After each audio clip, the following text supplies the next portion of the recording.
Tom Show, and we're live. Hi, I'm Tom, and this is Bella. Hi. This by backwards. Bella, how are you? I'm good. How are you? Doing well. Thanks for coming on the show to talk to me about baseball and I'm cards excited. and Boston and all that fun stuff. So, everyone wants to know the story behind your Twitter handle. YaSharkBos. Why don't you go ahead and tell everyone? So it's an interesting story, actually. I'm very bad with names, like very bad. So I don't even remember how old I was. I think it was 2010 when Topps had this game online. It was called Topps Town. And they, when you joined, it made you create a user's name where it would just literally randomize 3 words for you. And it was your user's name. So when I randomized mine, my 3 words were shark, and boss. Okay. So when I was trying to think of names for things, I was like, I can't think of another name, so I'm just going to go with this name. And that's kind of how it happened. Awesome. But there's not 2 S's on it. So is it Bose or Boss or what? I don't even know how I ended up removing the S. It kind of just happened like that. I don't remember why or how. I may have just forgotten to add one, but yeah. What do you like to go by on Twitter? Do you like people calling you Yash? Do you like people calling you Bella?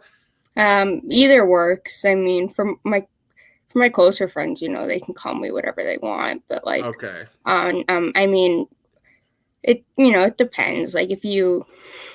Like if I know you, I'm fine with you calling me Bella. But if you, like, besides that, Yash is preferred. Okay. That's good to know. Because I didn't know you were not a dude. You were really upset one day. I think your grandpa was not feeling well or doing well. And I reached out to you and, we chatted. And I kept checking it on you. And then finally you were like, oh, hey, I'm not a dude. My name's Bella. And I was like, what? I've called you bro like 800 times in our DMs. Yeah, it's not something that's not something that really bugs me a lot. Okay. I mean, especially, being a female in this type of industry on that type of platform, it's really not something that I was super confident in sharing at first. And as I've grown up, I've become more confident in that. But at the same time, it's also where, so many people assume with my name that I am a guy. So it doesn't really bother me. I can, I don't correct people. If people will send a tweet at me and call me a he. It's like, it's not a big deal. What are your preferred pronouns? I go by, I do go by girl for pronouns, but I'm not gonna, because people don't know that I'm a girl because you don't normally expect that from my user's name. So like I said, it doesn't matter to me what people call me like that. If they say a he because they don't know, or she, it doesn't matter to me. But if we're close friends, obviously my gender, I go by the female pronouns. Okay, cool. Just wanted to make sure, I know like a lot of young people, you think about that, and that's something that is important to recognize not only for yourself, but, to be respectful for others. And I'm old, so I'm just trying to learn and adapt, but, it's great. I just want to ask, because you never know. People, Yeah. I want to be known as Thor, but I'm not a god. Yeah, and that's the thing we were talking about earlier too. It's people get your handle wrong all the time. It's like, yeah, Shark Bro. Yeah, it's so funny. And I look at it all the time. So somehow my email that I created years ago, like when I first created my username for Minecraft, it has 2 S's, and somehow my username still only has 1, and I have no idea. Like I said, no idea how in the world that happened, but it did. So you're a boss and a bro to most hobby people. Pretty much.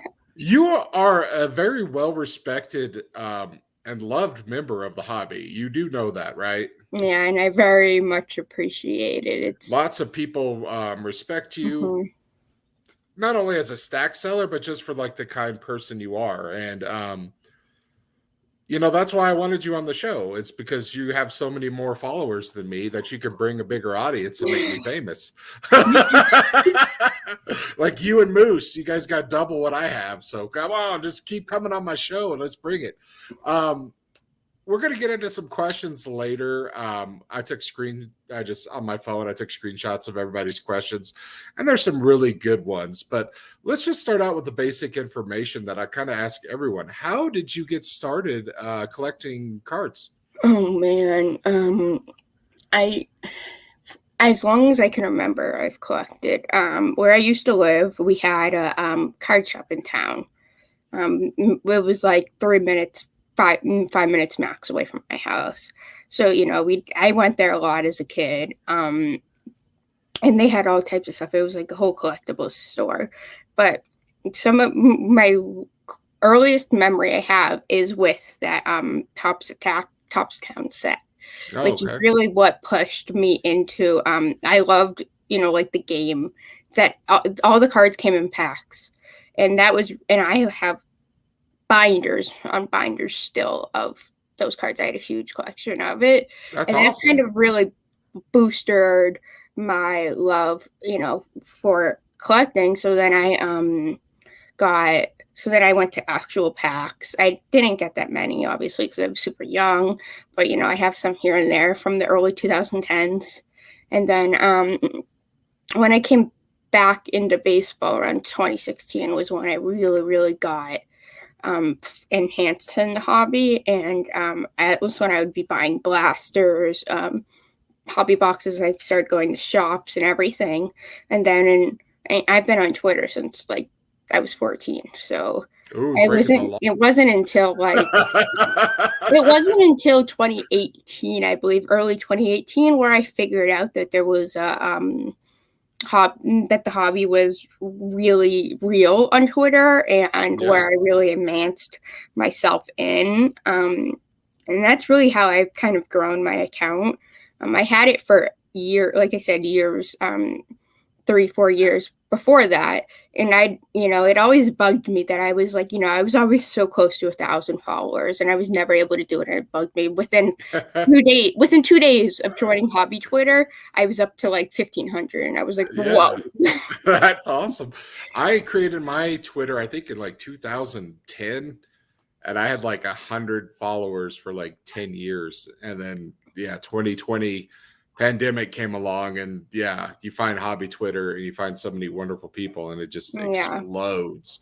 So you just kind of went to the hobby stores. Was there a reason you were going to the hobby stores? Were you going with like your... I don't remember. I think it was probably just one of the things of like, it was in town, and I was big, I loved baseball. I've loved baseball since I was super, super young.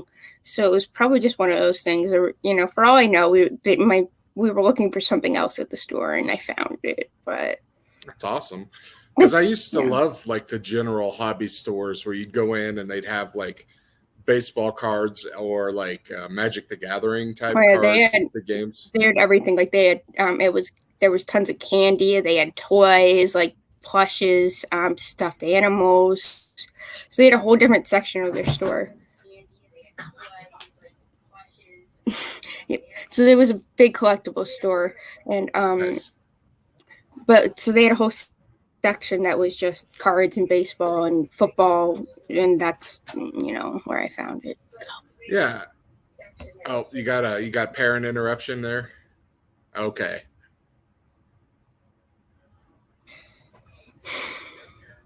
It's okay. I don't care if people interrupt. Yeah, I don't know if you watched Moose's show, but he got interrupted quite a bit. His dad was just kept coming over, and I'd ask Moose a question, and he'd be like, like, my dad's right here. Don't talk about drugs, Tom. And I'm like, what? Everybody does drugs. So, Bella, don't do drugs until you're much older. Let's just get this out of the way. Drugs are not meant for kids. You are not a kid. You kind of are. Kind of, but not really. Yes, you're an adult person, but you're not really an adult till later in life. It takes a while to figure it out. Maybe you'll be a fast person. I'm still not an adult, so that's why I don't do drugs. Wait to do drugs until you're like past your 30s. Drugs aren't for fun. Drugs are for trying to help you forget how awful everyday life is as an adult. So promise me you won't do drugs until you're much older. And then if you can handle them, just promise me you're going to try them all until you find the ones you like. So,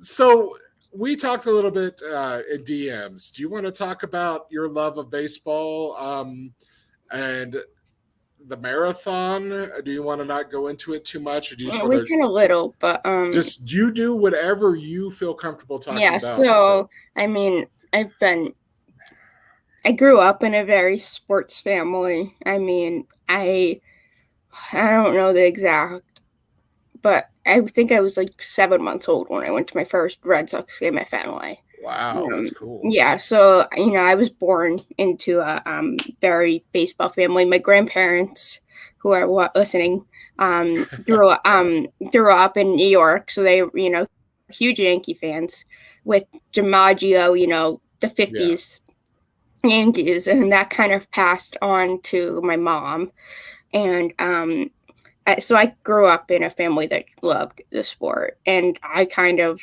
fell in love with it too at a very, very young age, where, I was lucky and fortunate enough to be able to go to a bunch of games here and there as a child. One being, every year we'd go to the Patriots Day game. So, yeah, and like you said, the marathon is, was very hard for everyone in Boston, but yeah. So, but after that, so before that, I very hardcore baseball, like specifically Red Sox. My mom tells me all these stories from when I was younger, like when I met Pedroia at his book signing or something, and it was so close to his birthday, and so all of a sudden, like I gave him a card that said happy birthday or something. So it was like, awesome. That's how hardcore it was. Like I knew birthdays, like I had all that memorized in the back of my head. And then, after the bombing, I took a break for needed reasons, and then came back very strong because of David Ortiz, who is probably my biggest hero in sports. Yeah, I came back completely because I found out he was retiring and started flipping out. Then just fell in love with the sport as a whole. And fell in love with everything, just about the sport, about prospects, and I realized really like how much I missed when I was younger, and how much like passion I had, and how much love I had for this simple game. Yeah. But it looks so simple, but it is so complex. And the strategy that goes into it is probably some of my favorite parts of it, because you just never know what's going to happen. One of my favorite sayings is that, something ridiculous happens in baseball, and you're like, well, that's baseball. It doesn't happen in any other sport, but it will happen in baseball. It will happen in baseball. And it's just stuff like that that's so unexpected, so random. It makes watching, a simple game really enjoyable. You're right. I think I have a visitor. It's all right. I love dogs. Mike Obi-Wan Jabroni came in. Got Fenway. Like to say hi? The other one. Would you like to say hi to everybody? Everybody wants to see dogs. That's. Oh, nope. You're back. Not until I get paid to be on this show is what he said. I found something on the ground, like a card or something. Oh. Not a baseball card, like a business. So do you just kind of collect baseball? Is that your main focus, or are you kind of out into other sports a little? It's my expertise. It's definitely what I love and what I mainly collect. Slowly, some of my friends have been starting to teach me football. So slowly, I'm looking into some players who have brought me to the championship in my fantasy football team as some of my few first football cards that I may get. But yeah, besides that, it's mainly just baseball. Okay. I wanted to talk to you about stack sales. And then I also want to talk to you. You've got a project going on where you're trying to get like the first Bowmans for people. Yeah, I actually have one that I'm sitting right here next to me. I got this one the other day for it. So awesome. So what made you decide to do that? Out of the blue. When I first got in, way before, so like when I first got into hobby in 2018 on hobby Twitter, I'd seen all these projects and all these rainbows, and I was like, you know what, I want to do something really, really unique, something that is just me. And that was prospects and knowledge really of the sport. And that is something that is, and I knew it was going to be, whatever I did was going to have to be hard, because that's just who I am. Yeah, so that's a very tall task. Yeah. That you got going there, so I went through it, and I'm like, you know what? I want to collect. I want to have a rookie and a first Bowman of everyone that I can have. So 40-man rosters I chose to do because they're more in depth. Yeah. And then I originally started with just top prospects, and that kind of evolved to any first Bowman in every set. Because it's just an easier way to keep up with it and track it. But so we're on I started it in late 2019, so closing in on 3 years of it. That's crazy. Yeah, and I'm still struggling to find a proper way to keep up with it. But if you can see those boxes here, this right here, the ones right there that you can see standing out are the boxes that have all my project cards in them. Awesome. Yeah, and we're gonna need a new one up there soon. Yeah, you're gonna need a whole lot. You keep doing this project. This is an amazing project. It's perfect for me because it's constantly evolving. It's never gonna stop. So every year, and it's a lot of work because every year I have to update, the roster, make sure that it's, that the actual 40-man roster is correct. Yes. And make sure, I have all the rookies and first Bowmans from that year. And it's something that I just enjoy and putting time into. And I also get to learn. And that's one of my favorite things about this project is that can you chill with Sophia? No. One of my favorite things about the project has been learning about players that I never knew, being like, wow, this person's been in the league a lot longer than I thought, or wow, this person made it to the big leagues really quick, or being like, oh, I never knew this person was on that team, or moves that are so discreet that happen in season that you never knew happened. It's helped me learn a lot of those, and that's something that I've really enjoyed out of it. It's also, something that I've really enjoyed out of it is, getting all these cards that, I may never have found or known about otherwise, and doing a lot of work into seeing which players are in what sets. But, down the line, let's say I do this for 10, 15 years, it's going to have a lot of cards But then, I can look back on it and be like, wow, this player did not perform to what I thought they'd perform. Or this player overperformed what they were supposed to. And that's kind of, you're hedging your bets. If you have one of everybody, then that's the goal. You're going to have big guys and you're going to have losers, but hey, it'll even out. So that's but it's been so much fun doing it. I still, have a lot of work to even catch up to rosters from preseason. So yeah. And it's a lot of work updating them every year, but it's so worth it to me. I find it's such a fun thing to do. Tell me all about the Rockies. What good prospects do we have? I don't have many on that haven't had first moments yet, but some of the best prospects that I personally like are Toglia, Montgomery, who they just drafted, and then they have Veen. Yeah, I really like Bean, but there's a pitcher there that I like, but I don't know his name off the top of my head. Oh yeah, I don't either. I'm terrible. I keep telling people, like, they're like, hey, you want to buy into our Rockies break? And I'm like, or like a break and take the Rockies. And I'm like, why? There's no hits. I'll get a Trevor Story or Charlie Blackmon and like maybe a Ryan McMahon card, and that's it. Like, no, I don't want to spend $50 to get the Rockies. It's a $3 team. Yeah. Yeah, it sucks so bad, Bella. It hurts my soul.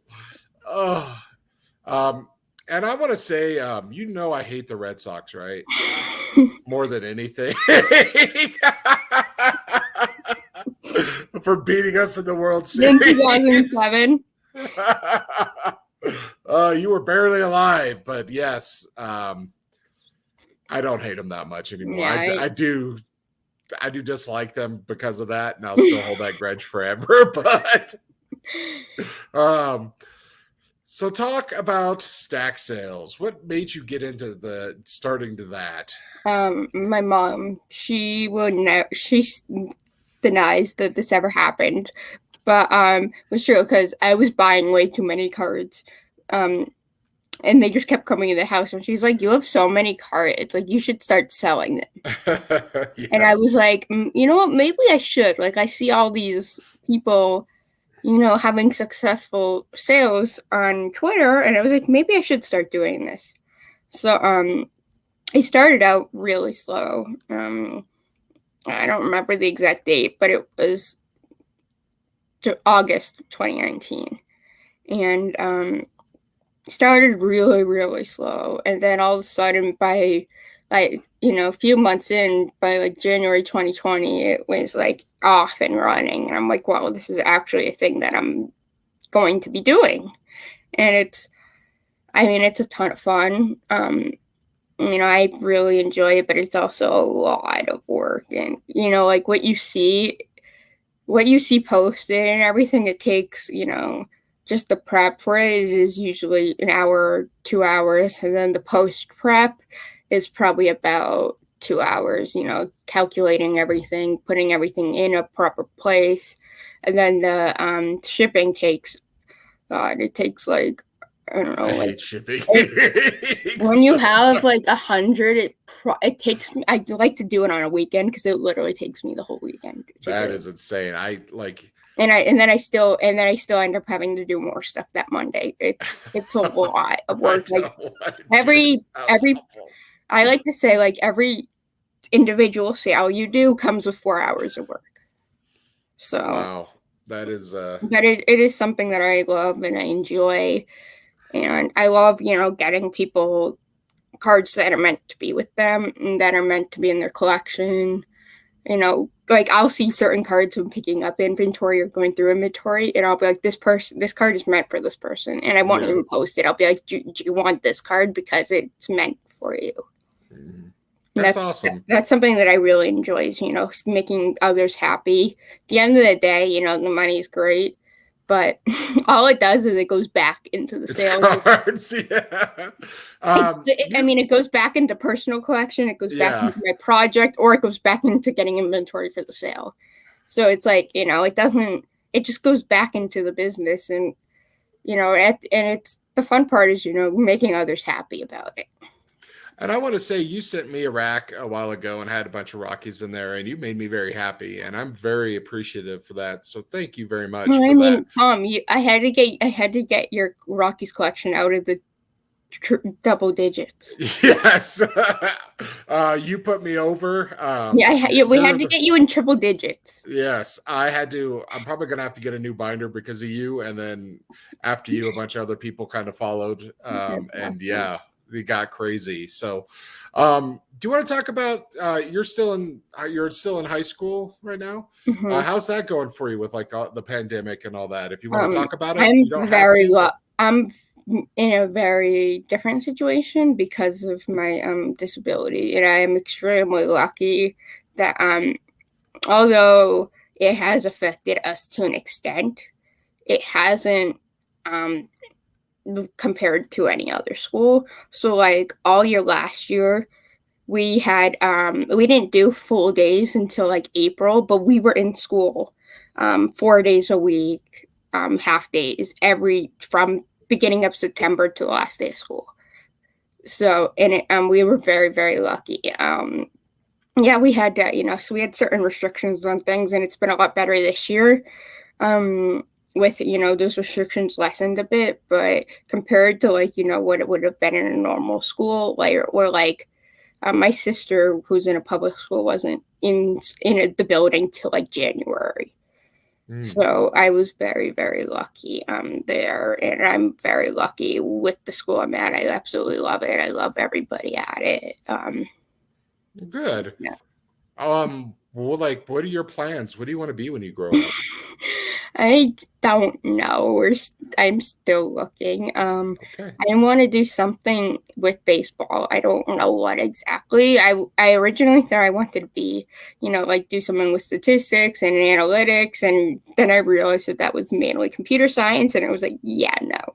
But yeah, I'm gonna leave that to my grandpa, who's the computer geek in the family. Okay. Good. But I don't know, maybe like look at the scouting route or another front office role that really suits me or I enjoy. But at the end of the day, I mean, I don't know, maybe in 15 years I'll be owning a card shop with Dylan.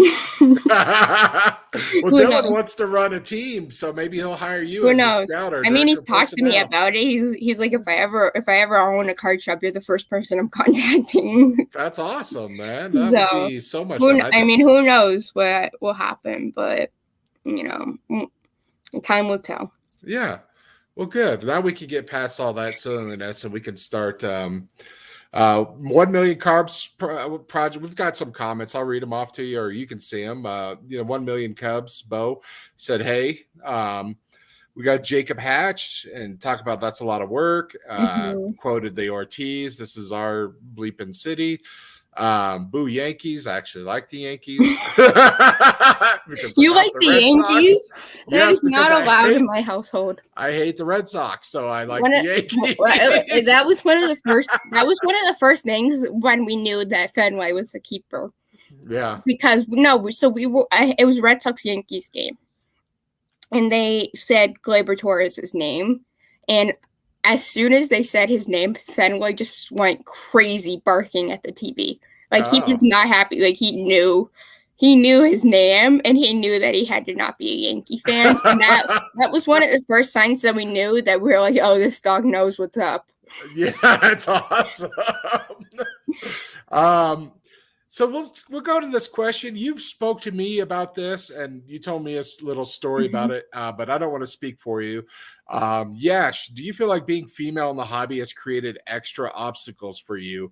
I'd love to hear your thoughts on that. And I know you've spoken to me about absolutely. that. So. It's made me feel like I've had to work a lot harder and need to stand out a lot more in my own way to make it not feel like make it feel like I'm a part of a pack, and like not that I'm going to be not that somebody's going to make me stand out because of my gender or because of this or that, but really show people that, you know, I can do this too. I can know as much as a guy knows about a sport. I can know more than a guy knows about a sport and still be, you know, respectful, you know, and love the sport. And it created a lot of obstacles at first, especially when I was younger. And as I was maturing, I wanted it, you know, with everything that I have already against me. So, like, you know, my disability, being female, and all that stuff, I always had to feel like I had to do something above and beyond so that people could feel and include me and feel like, you know, not weirded out in a sense. But as I grew up, and as I grew up with the hobby, I realized that, you know, these people are just going to accept me for who I am. I don't have to, you know, hide anything. I don't have to, but I can still be unique and still bring something that, you know, somebody else might not bring, and bring a different perspective as well, which I think is important, because so many people just conclude sports as a male thing. And so many of my friends are male, but I have some female friends in this industry too, and some of them know more than some of my male friends do. And it's such an interesting and fun perspective on that, because then you know that you're not alone. You know that you know, there are others there, but then you also know that there's people out there that are going to be like, you know, who cares if you're female? You know, you're allowed to like this. And that's something that I've really enjoyed, just, you know, because people don't even care now. Like, you know, they learned that I'm a female, and they're like, oh, that's so cool that you, like, know all, like, you know, like, they're just not surprised in a sense, where a lot of people are surprised. They're just like, you know, they're amazed by how much I know and how much knowledge I have for my age. And, you know, for a stereotype that doesn't really fit, they're just like amazed at, you know, how hard I work and how much I love the sport. Can I tell the story you told me in DMs a long time ago when you first told me that you were a gal? Because I thought it was hilarious. Sure. I don't even remember. You said, I was like, well, you know, I was like, why do you hide your gender? And you said, you're like, well, I don't really hide it. I just don't throw it out there, because when guys find out you're a girl, Yeah. they question your fandom. They're like, who played second base and led the Yeah, league in steals exactly. for the You'll be like, 1937 Red Sox? exactly. And you're like, they're like, you're like, how are you supposed to know that? Or they'll be like, who won? Who got the double in the seventh inning of a 1986 Padres game? You're like, how would I know that? And they like purposely do that because they're like, oh yeah, you're a female, you don't know anything, where they could just ask a simple question, or like, you know, be like, oh, so like, what team do you like? You know, who do you like on that team? You know, and gather the same information that way. But it's just such a, oh, you're a female and you like a sport, like, I'm gonna make you feel like you don't know anything type of thing. It's such bullcrap, the gatekeeping that people do. Because guys, they don't get the attention they think they deserve, and when they see a woman get the attention, then they get upset.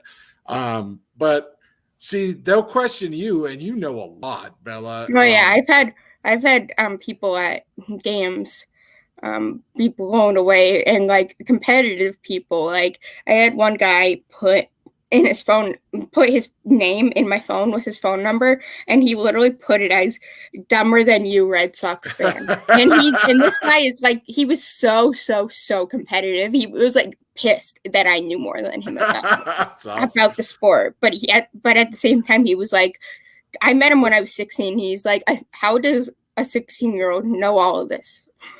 You care. He was blown away. Yeah. And it was like, you know, and it's awesome for me. I love it when I can spread knowledge of the sport. I love it when, you know, I can amaze people, because, you know, you never know what somebody knows about a sport unless, you know, you talk to them. And I'm going to say this, and I'm going to use a swear word, so I hope you're not offended. This is the bullshit that Bella has to go through. They ask her who led the league in steals in 1925, you know, American League. And they would grill her on that kind of crap. I've been very lucky that I haven't had a lot of men do that to me, That's or good. if any, but I know a lot of females in this industry have to, especially ones that are like reporters or higher up, they get that on the daily in their, and it's very hard just, putting, feeling comfortable in your own skin, putting it out there, knowing that there's so much, so many people who just don't believe that you should be doing what you're doing or want to gatekeep it and be like, oh, I don't like this, so I'm not going to like you. And I was going to finish up with the second part of my statement is I'm a huge Rockies fan. No one questions that. I can't name 5 players on the Rockies right now. like when I meet people and they tell me what fan they are, like some of them, I met a Mets fan a few years ago. I'm like, oh, I'm so sorry, and they're like, yeah, I know. But that's like the thing. People don't question me about my love for the Rockies, and I can only name 3 people. And it's no different. It's no different. It's like you love what you love, man. I mean, you wouldn't ask a fan of, like a Cubs fan before they won the World Series. You wouldn't ask them why they were a, huge Cubs fan because their team sucked. It would be like, that's not the type of thing that you ask somebody. But you wouldn't ask a male that, but males feel the need to ask females. And that's something that really needs to change and has been thankfully being worked on, and we are seeing a change as more females are being put in higher up positions. So I'm going to be gross just a little bit. It's because some men think that their baseball knowledge is the size of their penis. And when they meet a girl with a much larger penis than them, then they really freak out, man. So just know that your baseball knowledge can intimidate us simple-minded guys. Does. So, I've been told by multiple grown men that my knowledge intimidates them. I love it because now I know who to go to if I need questions. Like, hey, Bella, these people want to talk baseball and I'm stupid. Can you help me out? I could talk about it for days. Yeah. Let's get to Garrett. This is a question that both he and Dylan wanted to know. Why Andrew Benintendi? Why is he your main man? Oh, man. So it's 2 parts. Okay. So when I got back into baseball, I was able to gather so much knowledge in a very limited amount of time. This is completely off topic, but when I was researching the Red Sox, I was like, I was looking at the roster. I'm like, oh my God, they have Rick Porcello and David Price on the same team. Like, these were 2 kids. These were 2 pitchers that I hated the Red Sox facing when I grew up. Yeah. So I was like amazed that they were on the same team. But then I dug a bit deeper, seeing who won World Series. And then I went into prospect, seeing who the Red Sox had drafted and all of that. And I found Benintendi. And I was just amazed by his skill set, first off. And then second off, I was amazed by his looks. but mainly it was the skill set. I just saw him and I just was like, he became my first real prospect that I dug deep in and really enjoyed reading upon, looking after. And it just so happened that, he got called up later in that year. But ever since then, I mean, it was just so awesome for me as, him being the first player that, I really devoted time into and, wanted to learn about, got knowledge about, and then got to see him play in the big leagues. And got to see, that progress, which was, something that I loved. And then I just, I fell in love with him as a player. He was, his swing from day one was like, I mean, it just reminded me of like a classic baseball swing. He loved hitting the ball to the opposite field, which I thought was, really cool for a lefty. Was Ichiro-esque, which, he was one of my favorite players growing up. Oh, good. Yeah, because left-handers, they usually pull. Yeah. So it was very interesting just to see the type of player he was and then, learn about him in college and all of that. So he pulled me in. Really. And then, as he played more in the majors, I just, fell in love with his swing, his playing type, what he meant to the team. and it just became a fun ride, and he became the player that I looked forward to watching every game, and then had some mixed feelings about when he got traded. But yeah, that's a bummer.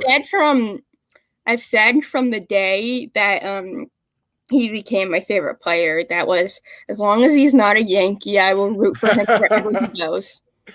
If he's a Yankee, that crosses the line.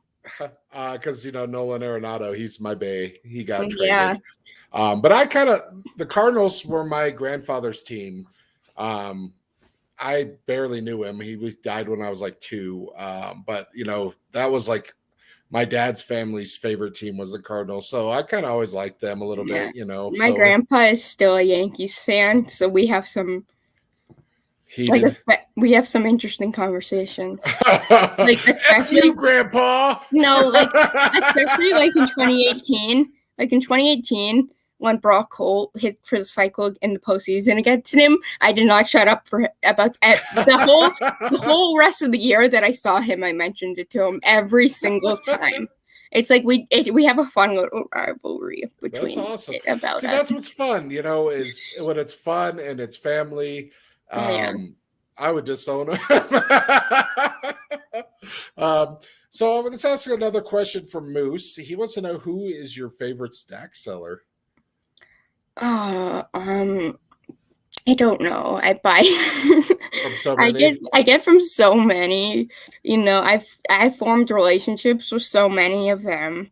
You don't want to shout them out to make others upset. They're Timmy, Blanco, Dylan, Lynch, Mike, Andrew, Sales AJC. Some of them, some of them are really good friends of mine. So it's like, I like to support them. I'll also buy stuff whenever I see fit. Nice. But, probably from a mention, whenever people ask, I usually say Timmy, just because he gives, his prices are ridiculous on stuff, and he always I've been buying from him for so long, and he always will throw a little thing in there for me. That's awesome. At the end, he sent me a Dalbec auto for free. So it was I was blown away and so thankful. You like Dalbec? Yeah. I don't. He's another one of those prospects that I've been watching for a few years in the minors, and I've been keeping track of. So I don't know if you watched my mail day video. I opened a pack of Gypsy Queen and pulled a blue Dalbec rookie out of 150. So I will send that to you. That's 2 PCs. My blue one too. Blue's the best color. Yeah, exactly. Work awesome. So just to let you know that the way I'm going with mail, I will send that out in 2024. So, but it's got your name on it. Okay. I get that way sometimes too, so don't worry. Dylan also wants to know, what was your best pull ever? Where is it? I have 2 behind me, actually. I have this one right here, which is I'm still waiting for, and don't even get me started about Topps with Austin Martin redemptions. Oh yes. This is his first Bowman Atomic, so out of 100. Pulled that out of a hobby box, which I'm still pissed about, considering he'll sign everything else for Topps. But then out of this, I had 2 boxes. I got that out of 1 box, and then I got this out of another one, this is a Hayes 1 of 1. Oh, dang, girl. Yeah. Very nice. Yeah, so probably those 2, and then I have I pulled a orange Jordan rookie out of Chrome last year, which I don't even know where it is now, but I sold orange is the 25, right? Yeah, I sold it for $200. That's probably one of the best cards I've ever pulled and sold. Mm-hmm. Probably the Martin for my best card I've ever pulled. That's a crazy card. Yeah. I'm still waiting for it. Yeah.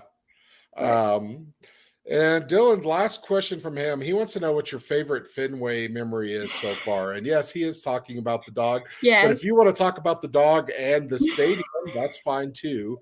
Because I think people would actually want to know both. Oh my God, Fenway is. I love him so much. He's such a joy. Every day, he does something silly or ridiculous. So it's so hard to pinpoint one particular thing that he's done that is, the most memorable.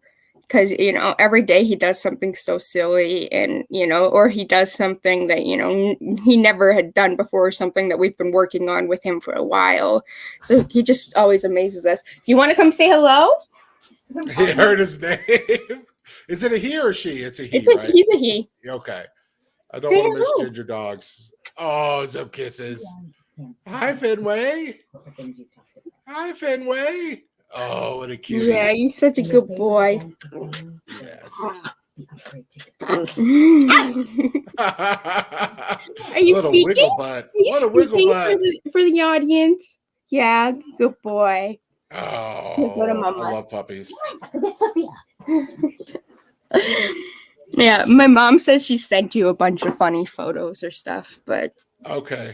Yeah, I would probably be I don't remember. I think it was 2019 season. We got some upgraded seats for the State Street Pavilion, which is like one of those really, really fancy but really, really, really expensive seats. Yeah, and it was super cool, but at the same time, it was we've done some awesome stuff there. Like we had our seats upgraded once that we were a few rows behind the Twins dugout, so we could literally hear the players swearing as they came off the field. That's how close we were. That's amazing. Yeah, I've had some extremely memorable experiences at Fenway. That's obviously why, that's his name. That's good. So question from Jason N. Mountie 777. What is your Grail card? That I have? That you want. Hold on. Yes, mister? You want to come back and say hello? I don't have anything in here. You're so silly. Go get some water. You're thirsty. I don't think a Grail card that I would want is actually out. I'd love Verdugo Ortiz to autograph if they ever made one. I think that would be super cool for multiple reasons because, it was his favorite player growing up, his role model, all that stuff. But that would probably be one of them, considering the rest of my PCs have no connection whatsoever together. That could happen, but it might take a few years. It may take a few years. I think it would be. I just think in general it would be a really cool card, and a lot of people would want it because Ortiz fans, Verdugo fans, Yeah. I do have my Grail card that I own is over there, but what is that? Well, I have it. I keep it in the briefcase that I got it in from Kentucky Cards, Jimmy. Oh, Jimmy's the nicest dude in the world. He used to be the neighbor to my to my uncle. Oh, wow. Yeah, so I got to meet him when I was down there one year, and he gave me this card here. You'll have to tell me what it is because I can't see it well. It's a Devers Ortiz dual autograph out of 5 from Stadium Club, and it's a Devers rookie. So that is amazing. And then he also gave me this one, which is a Devers gold 9.5 from Chrome. Those are amazing cards. Yeah. And he gave it to me in one of these briefcases because I was freaking out. I'm like, oh my God, you have a flawless briefcase. And he gave it to me to bring home for the pint. So I keep it in there for safekeeping. That is so cool. When Flawless first came out and people were breaking it, grown men were fighting over who got the briefcase. I never got one, but I remember people being like, "I want it," and I thought it. I mean, it's pretty cool when you see, a $2,000 card briefcase. Let's see. You also want to know, how do you display your favorites? Do you have little stands? Do you just keep them in the boxes and boxes? No, I have my favorite cards in a little container on my on my end table, and the rest are under my bed. Oh, okay. I don't have any space. I mean, I have, I barely have any space in here for stock sales, and I don't have the space in my room to really display cards, so I just keep them, close by in places that I know. This next question is from Barbara Bellarue. Wonder who that is. Good old moms. She wants to know, where do you see the hobby going now that Fanatics is taking over the card business? My hope is in a better direction. We've seen that companies, specifically Topps and Panini, the main companies, they've become really lazy and money driven, which, the best example is one of the newest releases, Bowman Draft, where people had to get checklists off of eBay before Topps posted one. They posted one with an incomplete checklist that was finding people on eBay that aren't even on the checklist. I hope that Fanatics makes it more easy for the average collector to collect, and for the average collector to enjoy what they're collecting regardless of the sport, because I think the more that you appeal and the more that you communicate directly with the hobby, the better of a product you're going to have. And Topps does really is horrific in that category. Panini's a bit better, but they're still not that good with it. And I think that I'm hoping with Fanatics being, having players having stake in it, players will have more say as we're seeing more and more players collect. Yes. Players will be able to open up about the hobby and, help with issues that are in it, and, let people have their voice heard, which is something that we really struggle with nowadays compared to, 10 years ago. Yeah. Because of how big it's grown for every sport. I mean, we shouldn't have to wait, we shouldn't have to wait 2 years for a redemption when he has live redemptions and other stuff. Or you shouldn't have to wait for a redemption when that same card has been posted on eBay, but yet you can't get your card. That's unfortunate. That shouldn't be an issue that we're having, and we're having these issues, and we're having no way of fixing these issues because there's no communication. There's no way for communication. I mean, we have so many people that are just hopeless or can't enjoy the fun of ripping open a pack because it's too expensive or because they can't find it. I mean, I'm really hoping that they'll have a better role in controlling all of that. Well said. That's what I've been saying, is like when people ask me, and I'm like, I'm excited because for me, it's a new opportunity. I do hope, though, one thing that I do hope is that they do try and buy out some of the big products that people love. So, obviously Bowman Draft. I hope that they buy out Bowman, because then if not, it's just going to disappoint so many people. People will still, have a passion for it if, just because it's not by Topps, it's by Fanatics, it's the same thing.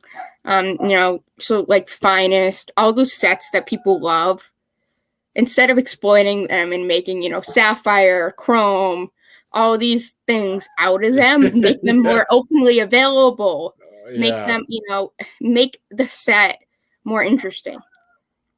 Good. She also wants to know, she says you've been selling a lot more on eBay. Why has that changed? And how did the love of baseball play into your decision to sell cards? So eBay has just been, I've needed to do it for a while because I get so many cards that don't sell on Twitter.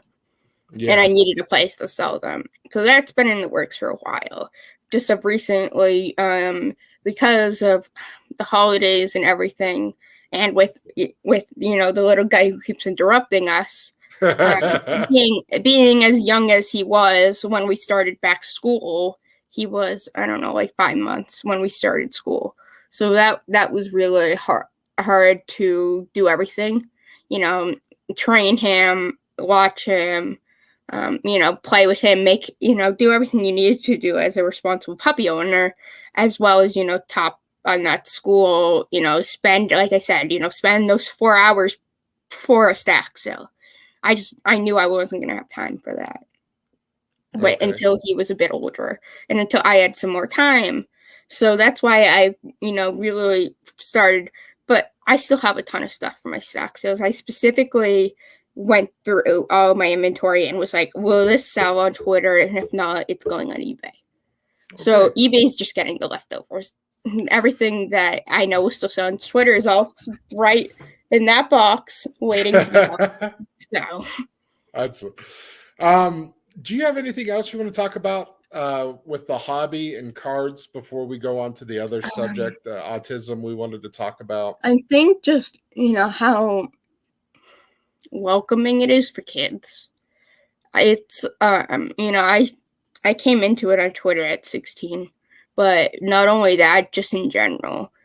You go to card shows and, there's a lot of adults, but there's also a lot of kids, and those adults are just so kind to kids.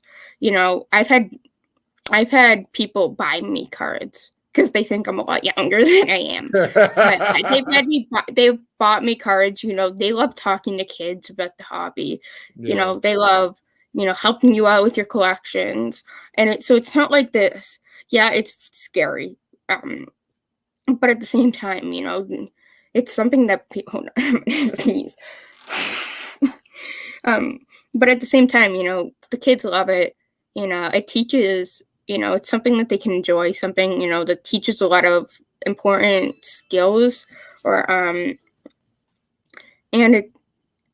after all, it is just a hobby. But so it's not like, you should be doing stuff that you wouldn't do normally. But at the end of the day, kids enjoy it as much as adults do. And at the same time, you can create very valuable relationships, even with adults, just over cards. I mean, I have even when I was younger, Dylan's age, 16, 17, I've met some people that were, in their 30s, 40s, and had some great relationships with them just on the basis of cards. Yeah, it made my family a bit anxious because, 17 and 40-year-old don't really mash. But I'm 43, by the way. Yeah. But it doesn't really mash. But then at the same time, you realize, it's like they're just talking about cards. They're just talking about baseball. It's that's the level it's on. It's not on another level. And that's, I think, why it's more inviting, because that, these adults at the same time, they are adults and you are children, but they also see it that way. And they're like, okay, what can we do as the adult to help these children feel more comfortable and feel, want to continue to do this, and then potentially help out younger kids or more kids in their community. Yeah. So, and, it's such a great community, not even just the Twitter community, just the hobby in general. There's so many great people. There are a handful of bad people, but there is with everything. You just have to find the right people. Yep. I mean, I've made some great friends. I've met some great people, some people that I still want to meet. And it's made lifelong friendships, and that's something that I'll always be thankful for, and something that should always be the risks and the rewards always have to be considered with everything. But give me the top 3 people of your Twitter buddies that you want to meet. Definitely Dylan. He's probably number 1. I want to meet Garrett and Parker and Little Jackson. Yes. It's been so fun following his story. Yes, that's a good story. And then number 3, probably some of the Red Sox collectors. Good. So there's a lot of them out there. So like Harris, Ryan, Hatch, all of them. Yeah, that would be super fun. And can we talk about like the national and your anxiety with the card Yeah, shows? Because it's Dylan and I, sorry to yeah. interrupt, we were just it was all three of us in the conversation, and we were both Mhm. like, Dylan and I were like, we will be your Yeah, accountability buddy if you need it. But it's talk about your struggle with that. it's interesting. So I do good. I can do good in a medium sports show, but there's so many people, and that's one of the things that is hard with my disability is noise. So I have to, anytime that I go out really in public, I always thank God for AirPods that are noise canceling. I always have to have one in just so I can have some type of attention, and that's the same with a card show. I have to always have one in, and sometimes if it gets too loud, I have to put it on the other end just so I can simply focus and not get too overwhelmed. It's really hard to convey the two properly, but also still have fun. It's taken a lot of time to even be able to do it in simple settings. So just like Yeah, it's just yeah, so like, and it's like obviously, I really, really, really want to go to the national, like, I'm just on a PC level, on a sewing level. It will just help so much. I can meet so many great people. It's just I don't know how I do, considering, just small things with that many people are take a lot of anxiety. Going to a baseball game, we've worked with some great people at the Red Sox with the Blue Sox, creating disability policies and things for anxiety, because those games can get really, really overwhelming because it's too loud or because there's too many people in an area. So it's like, we've worked on creating policies that, you can just, get us into a quiet area or something. So it's not as hard, because if you've ever been to Fenway, Lansdowne Street is a nightmare. no, I haven't, but There's it because the House of Blues is there. There's all those vendors on the street. There's just so much going on there, which is why so many people with disabilities have a hard time going to ballparks, because they're so not, they're catching up, but they've been very not inclusive, and it's very hard to get a kid who, gets anxiety with around people or with noise, with things like that. And so, it's definitely something that I'm trying to work up to, and, something that may take. I mean, it's definitely a goal of mine, and I know I have so many great friends. Like Dylan keeps telling me, he's like, my uncle owes me a trip to New York, so we should just go to Atlantic City together since you're on that side of the United States. And I'm like, we'll see. I mean, and I know I'm so thankful for all the support that I have. It's just, I get a lot of anxiety being around a lot of people and a lot of like things visually and auditory. So it's, definitely something that will be a challenge. But, I know that if, I just need to like step out or something, I can. It's just like, once you're in that environment, and you like, you're like, but I don't want to miss on any deals or anything. Mm-hmm. But it's like, at the same time, you have to know what's good for you and what's, not good for you. So just, I don't want to be insensitive. So if I'm ever insensitive at all, please correct me and let me know. Tell us about your disability. So I have, as you call it. Yes. Well, so I have a tree. It's kind of a tree branch. So, so my main disability is autism. Which is it's a huge spectrum. You will not find one autistic kid who is the same as the next. We all have different abilities. We all have different struggles. We all have different, we're all different people. The word does not define who we are or a functioning ability.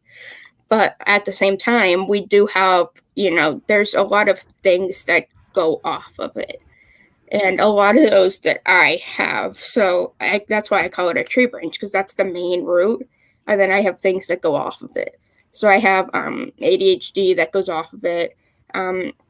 Very, very bad anxiety. And then I have sensory processing disorder, which is very complicated, but because it's not technically a disorder, but it is it changes how your brain can process sensory information from all your senses. So it can't process it in a normal way where it can bring everything in a proper system. It either brings it in too much or too little, which makes a lot of things challenging. Like, oh man, I bet. Like the national. Yeah. But yeah, it's, that's one of my biggest fears with having a disability, is because people just don't have, especially one like autism, because people just have these preempted stereotypes with kids with autism, that they can't function, that, they're always doing things that are inappropriate, or, that they can't live by themselves. And it's like, these things are so untrue. It's such a wide spectrum. I mean, like I said, you're never going to meet one kid that's the same. But we're all good at, we all have the tree branch of similar things that we struggle with, but there's ways that we can work with it that, like, how I help with one thing may not help the next person, because it's just that different. But at the same time, just being kind and respectful is so important, because you don't understand.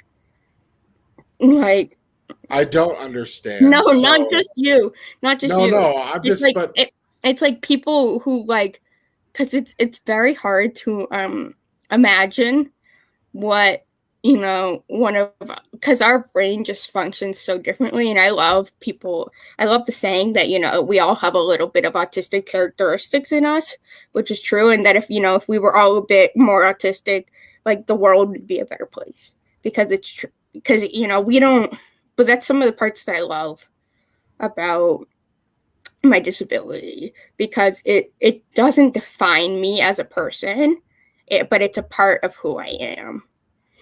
Because if I'm, best example I have is baseball.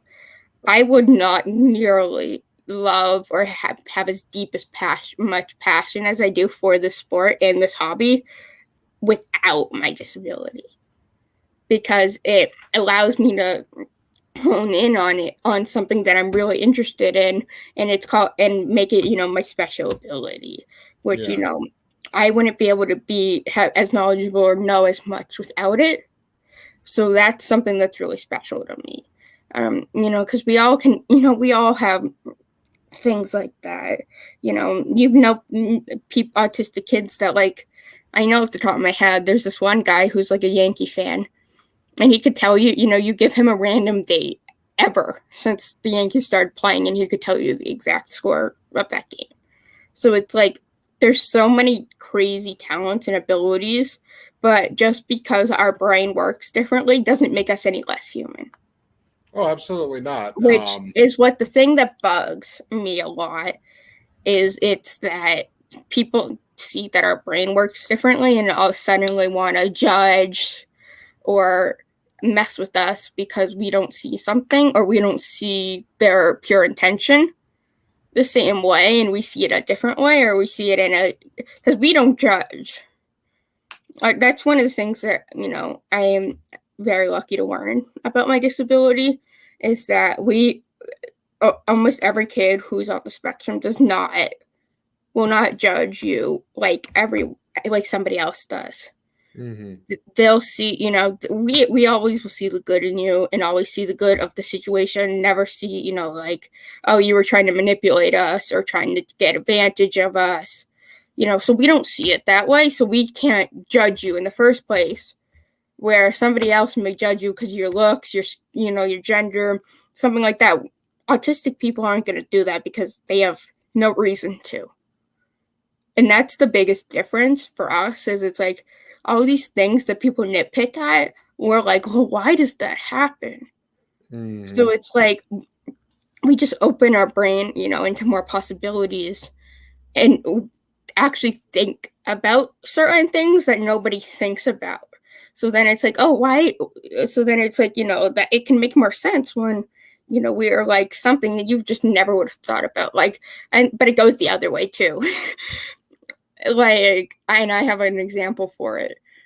So it was like one day I thought I had a sinus infection or something. And like my sister said something. I'm like, wait, what? And because she's like, yeah, my sinuses are infected. I'm like, I just never, like I never would have thought about a sinus infection being your sinuses being infected. I just thought of it as one word. Yeah. So it's like it can go either way. Like, certain things you don't think about at all, and other things you think about too much. So it's like it can go either way. Okay. And that's just stereotypes with disabilities are just so annoying, because you're never going to meet one kid that has one disability that is the same as the next.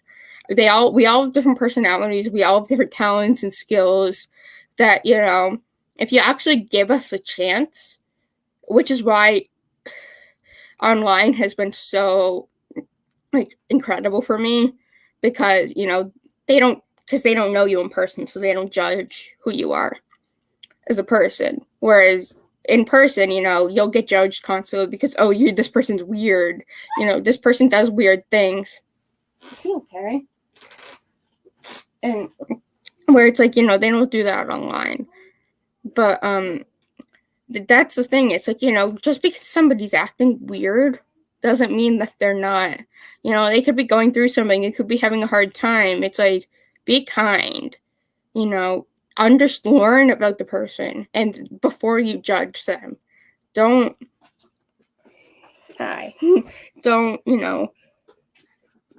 It's one of the things dogs do best. They'll love you no matter what. Yeah. Even if you're a serial killer, they'll love you. Yeah. So I have a question real quick. In real life, do you have a problem with being seen? Do you feel like people just don't see you or treat you the same because of your disability? Certain people do. A lot of people do fall under that stereotype of, they think you're a lot stupider than you are because you have one thing attached to your name. And they don't, and they try and treat you like that because without getting to know you. And it's like, you don't want to, like, I don't want to be treated like I'm 5 when I'm 17 or something like that. And it's like, and that's like hard with having a disability, is because people just see it like that. And they're like, oh, because I know one autistic person that, isn't smart or can't do stuff, I'm going to treat the other like that. And it's just not. I mean, I've had a lot of, I've had a really hard time, like, having friends with people, talking to people, just because, they don't understand that it's like, well, if I'm talking about, baseball constantly, it's because I don't know what else to talk to you about. I don't know, or I don't know how to share interest in what you're interested in, because that's not something that I'm interested in. And it's like a lot of people just don't take the time out, and they're just like, oh, I can't be friends with this person because they don't care. They don't, have the right social skills to properly, at their age. And it's like, okay, so what? Yeah. Like, it's about the person on the inside, not the person that you see. The person on the outside is probably struggling to, understand the world around them and understand how to fit in. But the person on the inside could be, the sweet person that you're just not giving a chance. So you said everyone is different. So, everyone needs to be approached on an individual basis. But if we're meeting you for the first time in real life, what would you recommend, or how should we approach you the best way? If you just say hello, most of the time I'll have, a headphone in or something just to help alter the noise, and be able to, cope. So it's like, if I don't, respond to you right away, just try again. Or, don't be like, don't like push it though, where it's like, because it's like, I've had people that will like tap me or something, and I'll like jump scare. But it's like, if you're like, oh, hi, or something, I'll be able to respond, just don't be too loud. don't get frustrated if I can't respond to you right away, or don't know how to respond, or if I'm very quiet, or I won't show eye contact, or, don't look like I'm paying attention to you, because most of the time I am.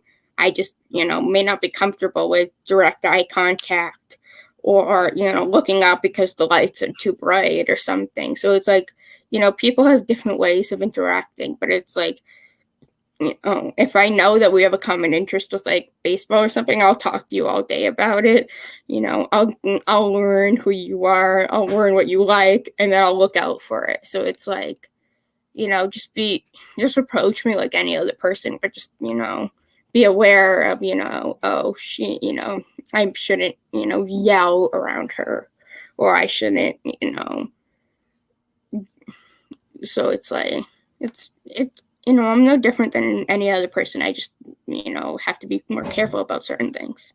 Yeah, I wasn't trying to say that you were different or anything. I was just no. It's not what like I said, because I'm pretty yeah, ignorant. I'll just say I'm ignorant. Like I know there's a spectrum, but I don't know much. I don't know your story. That's why I'm asking. So, but what you're just saying is kindness and patience is all you need. Exactly. Like, and so many people won't put in that effort. Like, and this is true with people who aren't even disabled. Just be kind and be patient, because you have no idea what people are going through. Somebody could be acting up because they're having issues somewhere else that isn't being shown. So you just have to be kind and understanding and put in a little bit of effort, instead of just instantly pushing to, oh, this person's weird, or, oh, this person's, having a, behavioral issue. Maybe that's not the case. Don't judge a book by its cover. It's one of the best sayings out there. But yeah, people constantly do that. That's true. It's just insane that people, they're just, can't see past into their nose, as the saying goes. They're just so short-sighted, and they're not willing to look, listen, or learn. And I want to bring up a couple things, but really, I just want you to talk, because I'm finding this very fascinating. You've been such an amazing guest. I was worried about your anxiety, because you mentioned that. You don't seem anxious at all, really. You mentioned that, we have a common interest of baseball and cards. So, you've been just talking so much. It's amazing. I'm just like, tell me everything, Bella. So this is great. So I just kind of want you to talk about whatever you want to talk about, your experiences, or just whatever. I mean, I'm not the best at just talking on hand. I kind of need a topic. Well, okay, let's yeah, that's tough to put people on the spot like that. But I meant more about, like, if you had more to share about autism, or how to I mean, I don't know, like, some, like, he's probably not listening, but one of my best friends I met in when he was senior in high school. I was a freshman in college. I mean, freshman in high school in English. And he constantly reminds me. It's like, like he definitely fit that stereotype of, he just thought all those disabled kids were weird and, would act up, and all of that. But I've been friends with him now for 17. So yeah, we're reaching, 4 or 5 years. I think will be July next year. And he, whenever I tell him stuff about this, he's like, you've completely changed how I view disabled people, because it's like, I never thought that somebody with autism or something could be like you, that could properly function like you, because there's just not enough awareness out there in the world, because you only see the bad cases, you never see the good. Yeah. So it's like he was so put on this of, these kids are weird, these kids have something wrong with them, and like he didn't understand them. But now it's like, he's just learned so much just from simply being friends with me, that, is helping him with other people, being more patient with others, because, it's not what it looks like. And, you know, there's information out there, but there's not enough information. It's not there. Yeah, for sure. Like I said, I don't It's know not there. And it's like, you know, and it's like, he just constantly reminds me of it. He's like, you know, you've taught me so much about baseball. You've taught me a lot about life. You've taught me a lot about how to be kind to people, you know, how to listen to other perspectives, how to be more patient. Like, you know, and I, same for him, you know, he's my best friend, you know, I couldn't ask for a better friend. You know, we both had our struggles, you know, but, you know, we're always there for each other. And he loves learning from me, because he's like, you know, you just, like, even not even from the disability standpoint, from like the baseball standpoint. And it's like, you know, from a life standpoint, like, he knows, I'm not going to go into a lot of detail because it's very, very hard, but it's like, for my age, I've been through way too much for my age. You know, probably what somebody your age probably goes through is what I've been through at my age. And it's very, you know, hard, but I've also learned a lot from it. And, you know, these are certain things that, you know, this kid who's, you know, struggling in college, his sophomore year, you know, didn't know any of this.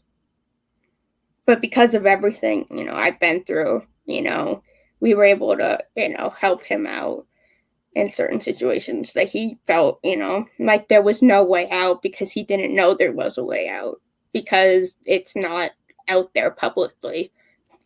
And what's most important that I feel like I, you know, help with a lot of my friends with, and I love when people come to me, you know, with questions or, you know, for support, because I know that, you know, they trust me, you know, they want my support, they want me to hear and help them, but say, you know, they know that I'm not going to judge them.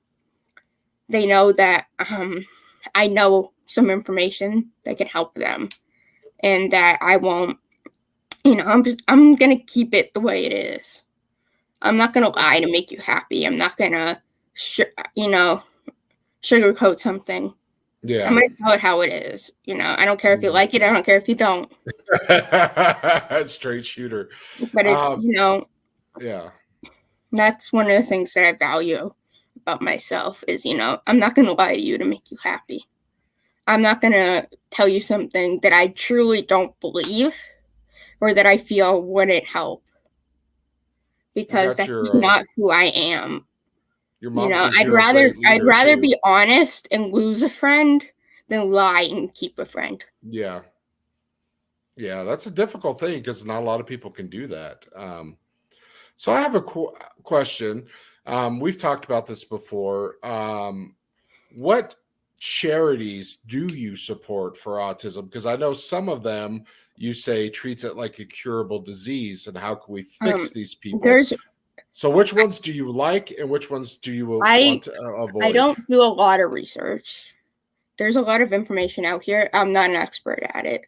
So there's experts out there so I'd say, you know, do your own research. But the one thing that I can say is Autism Speaks, and they're not good, because for a few reasons. A, they will not help high functioning people like myself. They will not advertise us. They only advertise the severe cases that they can make money off of. They won't, you know, they don't offer support for anybody that is not severe. That, you know, they can promote into this, you know, existing of, you know, autism is this awful thing that needs to be cured. We need a cure for it. We need to get money, you know, so we can do more research to get a cure. Instead of doing more research to understand it, they want to cure it, which is not something that it needs. Yeah. Because, you know, yes, there's so many more people with autism coming out in the world, because they were either misdiagnosed or they weren't diagnosed, or, you know, they're finally getting answers to why they did things different. But, you know, it's not always bad. There's so many of us that are, you know, living normal, great lives that, and you just don't see that. Like, with Autism Speaks, they only will promote the people that, that they can make money off of, or that promote what they want. Yeah, to further their agenda. I know that I know that I think the David Foodie Foundation is one of the great ones. There's another one like the Autism Society or something, but any charity that is run by autistic people is a good charity, because Autism Speaks has no autistic people anywhere in their organization. But a company that, is run by fellow autistic people, and they know what autistic people need and what they can get help with, is where you're going to get the most done, and where the most research and where the most education is going to come from, because those people just want to help people like their kind. Okay. Do you want to talk any more about autism, or do you want to talk about some other stuff, some lighter stuff? Up to you. I'm down for anything. Okay. How much longer did you want to talk? Do you just want to keep going until you're tired, or do you have like a time We can go until you want to go. Okay. Okay. I just want to make sure. So, besides baseball and cards, what else are you into? I really like the superhero stuff in Star Wars. So like the MCU, DC, Star Wars, big Star Wars fan. Awesome. What else? Star Wars was the first movie. Well, Empire Strikes Back. My dad took me to go see that because he wanted to go see it. I was like 1.5. It's funny. My mom tried getting me into Star Wars for years and years and years. And then all of a sudden we watched it and we were like, hey, we actually like this. Like, she wanted us to watch it for so many years, and then we finally sat down and watched it, and we were like, hey, we actually like this, and she got so mad. Who's your favorite Star Wars character? Oh man, is it? I don't know why, but my favorite character is Greedo. I have no idea why. I have a thing for green people that I've noticed.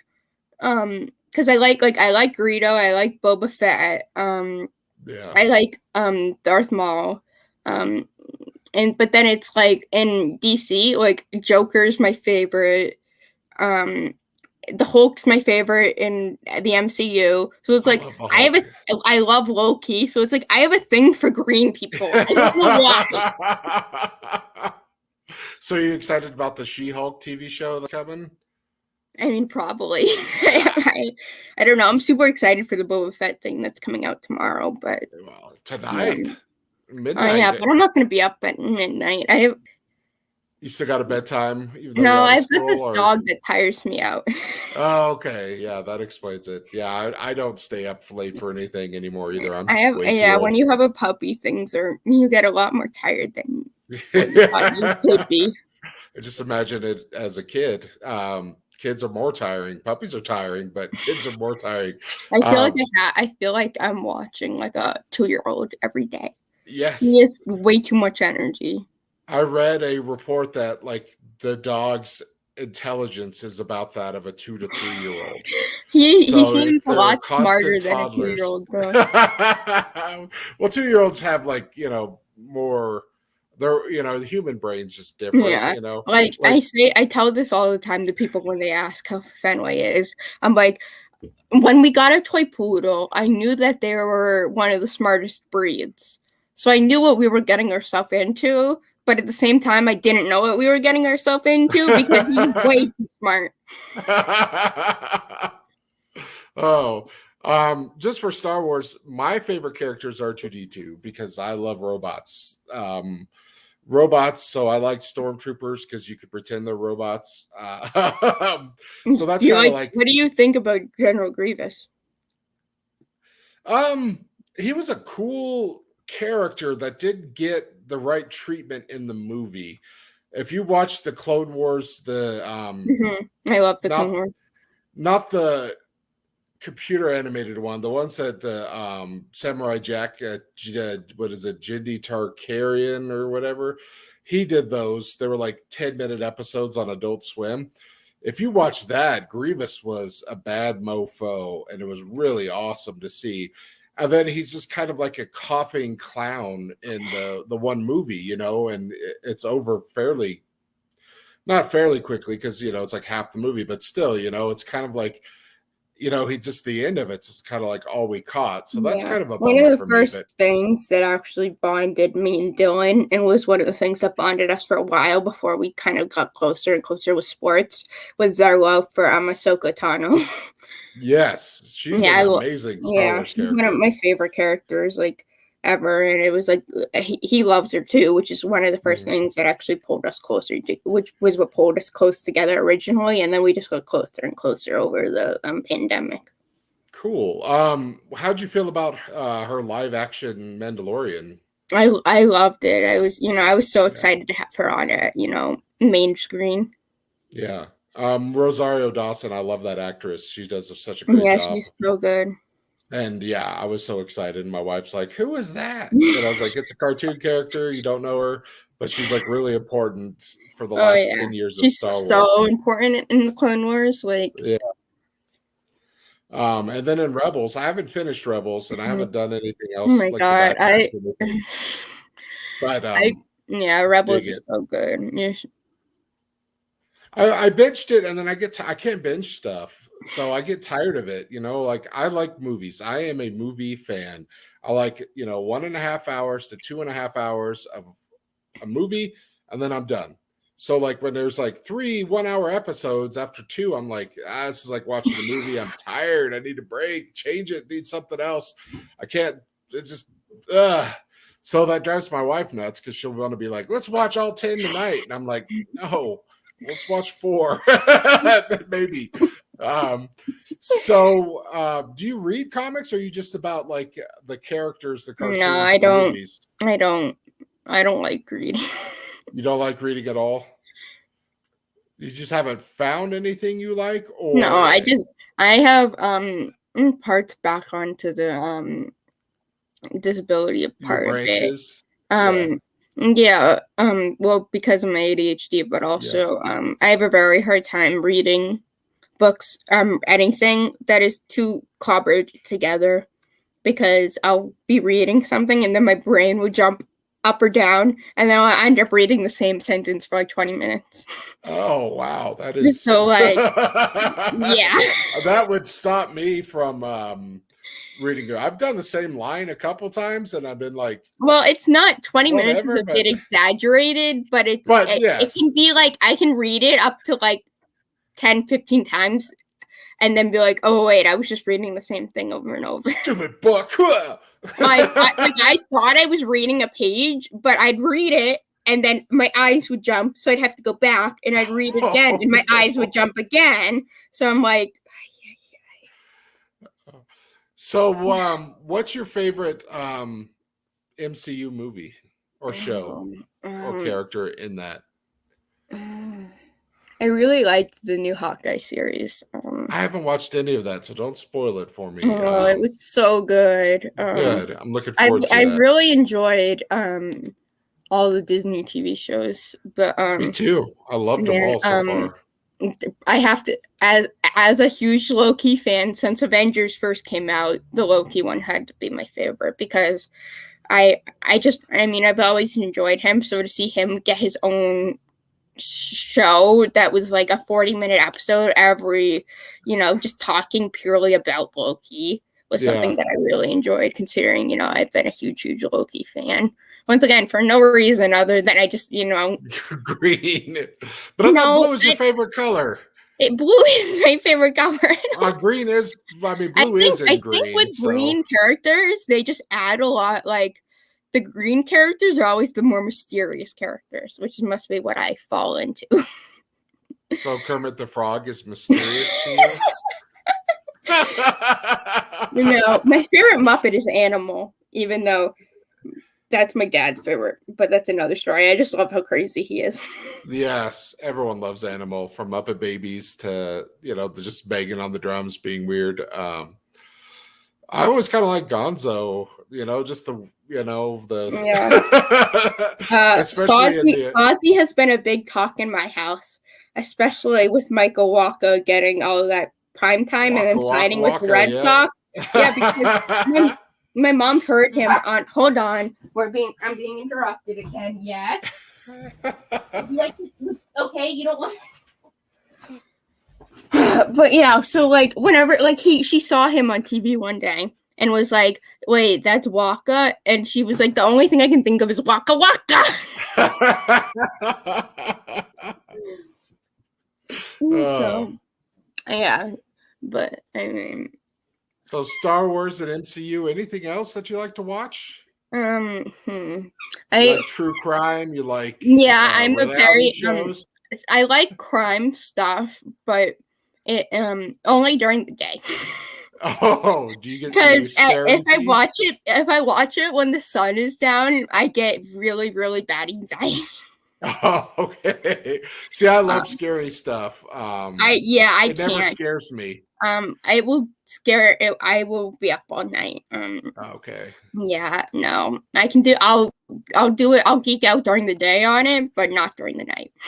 Even since I was a kid, my mom and I literally will I can if I watch like Dateline or something past when it's dark out, like every little noise, I'll be like, what was that? No. Sorry, I'm gonna grab a drink real quick, just right over here. I've never been scared of it, like a book or a TV show or a movie. It's just I can't do it. I also I don't know. I really like watching like cooking shows. I don't know why, but hell yeah! What's your favorite cooking show? Probably Hell's Kitchen. I've been binge watching it backwards. I've been binging it backwards, so it's been interesting. Oh yeah, because when I started watching it, season 20 was on TV, so I kind of had to start there and catch up there, and then I just kind of went backwards, and it's a lot, but. Yeah, I don't know. I love like cooking shows. I don't like the competition ones as much. Like Guys Grocery Games is fun. Chopped is too serious. I like Guys Grocery Games. I don't know. Like I've been watching MasterChef Junior recently, which I think is really fun because like I don't know. I'm kind of like I just like watching Gordon Ramsay. I guess. It sounds like he's just. I mean, because it's like. On like in the kitchen, he's like this brutal person. Yeah. But out of the kitchen, like he's such like he does a complete like 180 when he's not in the kitchen. He's like super kind. He's great with kids, and it's like and he's like super great with people trying to learn, and like he'll always help out. Everything. So I don't know. I've been on like a Gordon Ramsay binging. My favorites, what I really like to watch, it is a competition show, but it's just ridiculous, is the old Japanese Iron Chefs. They're on YouTube. You can watch the whole episodes. I mean, anything Japanese is pretty intense, but they take it so seriously and they up the drama to like, I mean, it's so goofy and it's so much fun to watch. I love watching those on YouTube. That kind of help me sleep. But yeah, I used to watch those back when they were on like first run on the Food Network in like the early 2000s. But yeah, those are the ones that cracked me up. So what else besides that? What kind of do you like music? What kind of music are you into? Not besides really. Halsey, because I know you love Halsey. You and Dylan asked to be blessed by Halsey, so I tried to get her to tweet you back, but she didn't. Not really big music person, especially now.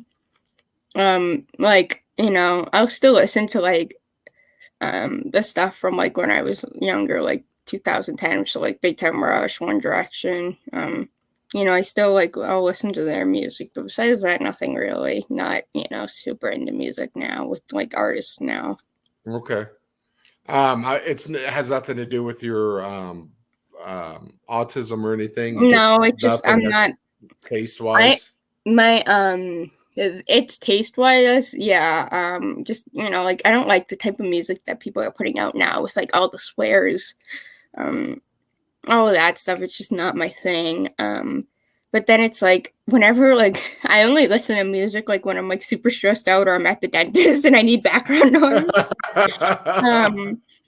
But do you love the dentist or hate the dentist? Depends. I don't care about dental pain at all. Like I will go in, I'm like, the pain isn't really an issue. It's just the loudness of the tools. You get that. No one likes the drilling in your teeth Yeah, where you feel it vibrating in your head. Besides that, yeah, I don't know. Like I feel like certain like things like that, like I have to do them when I'm like actively doing something. Like I can't just like listen to it with doing nothing because then I'm like, well, I could be doing something. Like I could be like watching a movie or watching a TV show or something. Instead, I'm just sitting and listening to music. Like that's not my thing. I have to do something with the music. I can't. Like if I'm reading a book, I can't have music on. Like I need quiet to read a book. Music for me is like if I'm at work, I need some background noise just to drown out my coworkers because they drive me nuts. Yeah, I use it for background noise. Like if it's really, really loud and I need some noise, I'll put it on. But besides that, I mean, I've grown up in a chaotic family, so my households have always been loud. Like not that loud, but like there's always something going on. So it's like I've kind of grown up with like semi background noise. So it's like I mean I'll do work as long as like a train's not going by. I can usually get stuff done. Oh, good. You said you don't like the songs with the swears. Those are my favorite songs. I do not see you liking that. My favorite song right now is by the artist Gail. It is ABCDEFU. Yes, she says the F word in it quite a bit. And that's my favorite song to listen to right now. I disagree with you in some ways. I like the music they're putting out now. Just because they swear so much more, it makes me feel good. I'm not alone in my swearing. But see, I can be very good about not swearing. My parents didn't hear me swear or say the F word till I was like 20 years old. And it was because I got back from watching the Titanic movie with Leonardo DiCaprio and Kate Winslet. And they asked me, well, how was the movie, Tom? And I hated it. I was like, that movie was 30 minutes longer than it took the boat to F and sink in real life. And my dad was shocked, and my mom just started laughing. And I was embarrassed. And like, you're 20 years old. Who cares? That. Like I don't unless I have to. Yeah. Like it was funny. Like I've had teachers before that are like, because they hear kids swearing daily. Yeah. And it's like they're like, oh, we know, unless you like when you start swearing, like you're really pissed off. Oh yeah, I bet. Like, how often do you swear? How often do you get pissed off? Like I don't know, like in school, like never. I will like find every other word to use if I'm in school. Like if I'm home, it takes somebody like really getting me angry to do it. But I don't just say it for fun. And that's what's very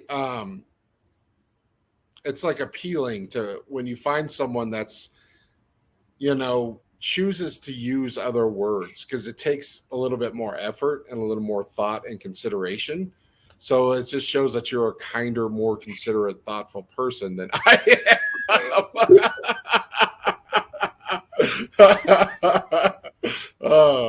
Because some days it's just like, hey, go F yourself, buddy. And the guy's like, what did I do? It's like, oh, you're just right in front of me while I'm really mad. So, no.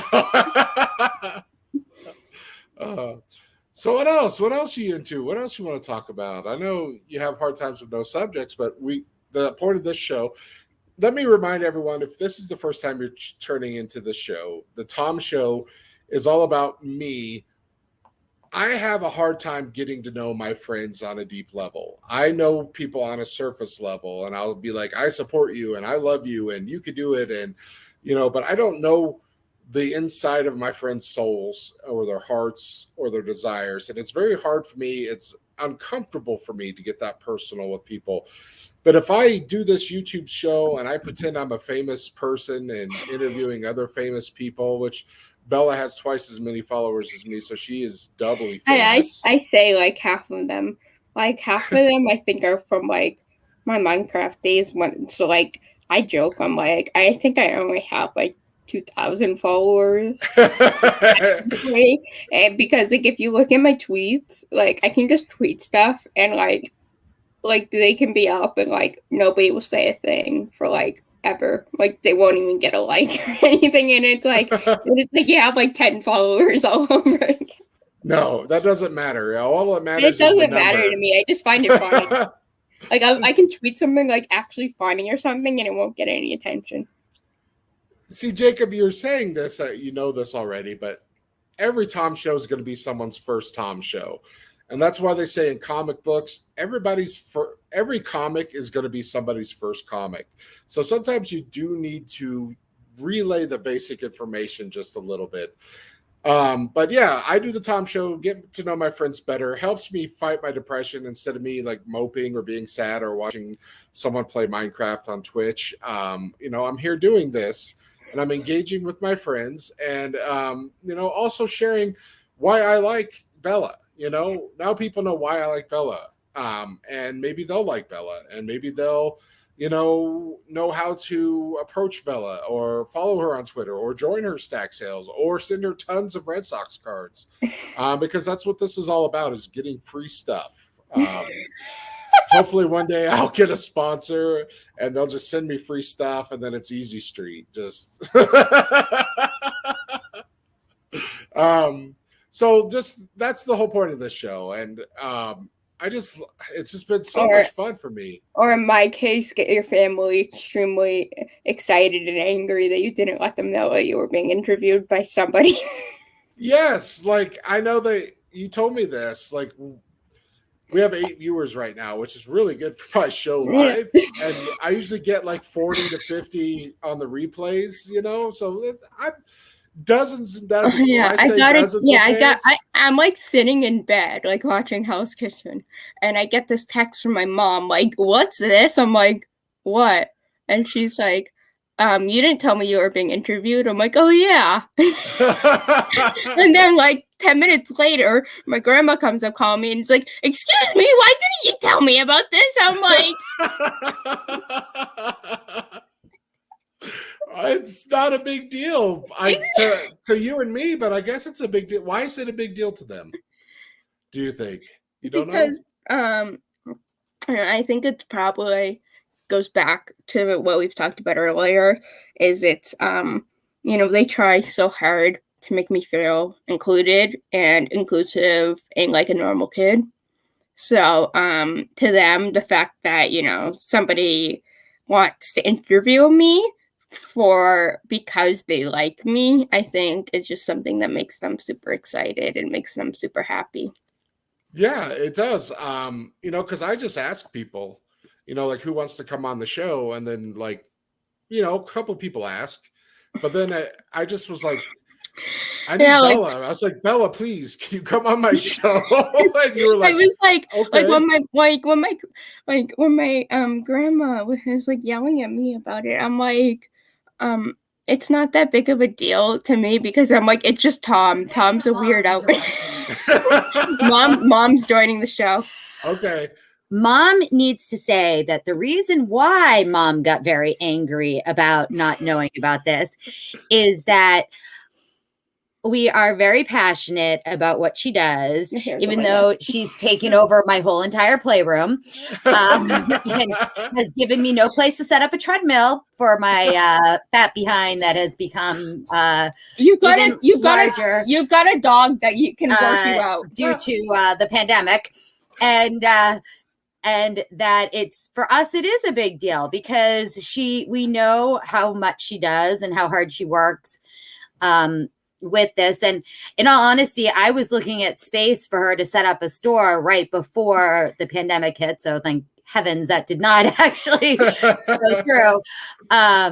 But, you know, it is something that, you know, we are proud of her for organizing and keeping track of. And the, you know, post office knows us very, very, very well. Yeah, I bet. And so does our mailman. And our mailman. Yeah, yes. he knows that, you know, he like, you know, anything that's addressed, you know, he knows exactly where it goes. You know, he never once has asked a question. You know, he's asked me a few times about cards that he owns, but yeah. So that's why we got upset, was because to us it was a big deal. Not only that she was talking about her passion, but that she was actually going to do something where she was putting her face on a screen and not blacking it out like she does online for classes or things of that nature. So it definitely was a big deal. And I have no idea how I came across the tweet. So I was super excited. And my first question was, when is this happening? That literally she got a snapshot of it sent to her at like 10 o'clock at night. And I know it was like 1 in the morning. It was like, no, it was like 1 in the afternoon. Oh, whatever. It was not. If you sent it to me at night, I would have shot you. So yeah. So it was a big deal, or it is a big deal to us that she is doing this, and that, you know, that she has really come out of her shell, because, you know, in the beginning she was really stressed out about being a female in the hobby, and it was really nice to see her come out. But the thing that she has not talked about was she turned 18 during the pandemic and had an extensive response from people in the hobby doing videos or sharing words and kind messages that was put into about a 10 or 12 minute video. I'm not showing that. You're gonna embarrass me. No, of other people wishing her happy birthday, that her sister made this amazing compilation of all these wonderful things that were said about her, or, you know, said about her, and brought her to tears. And it was, and then I got insanely sick. And then insanely sick. That's all it was, right. But it definitely has made a huge impact on her life. And, you know, what better thing when you're in the middle of a global pandemic than to have I saw your text. So are we planning on the national then? Because I have to let Dylan know.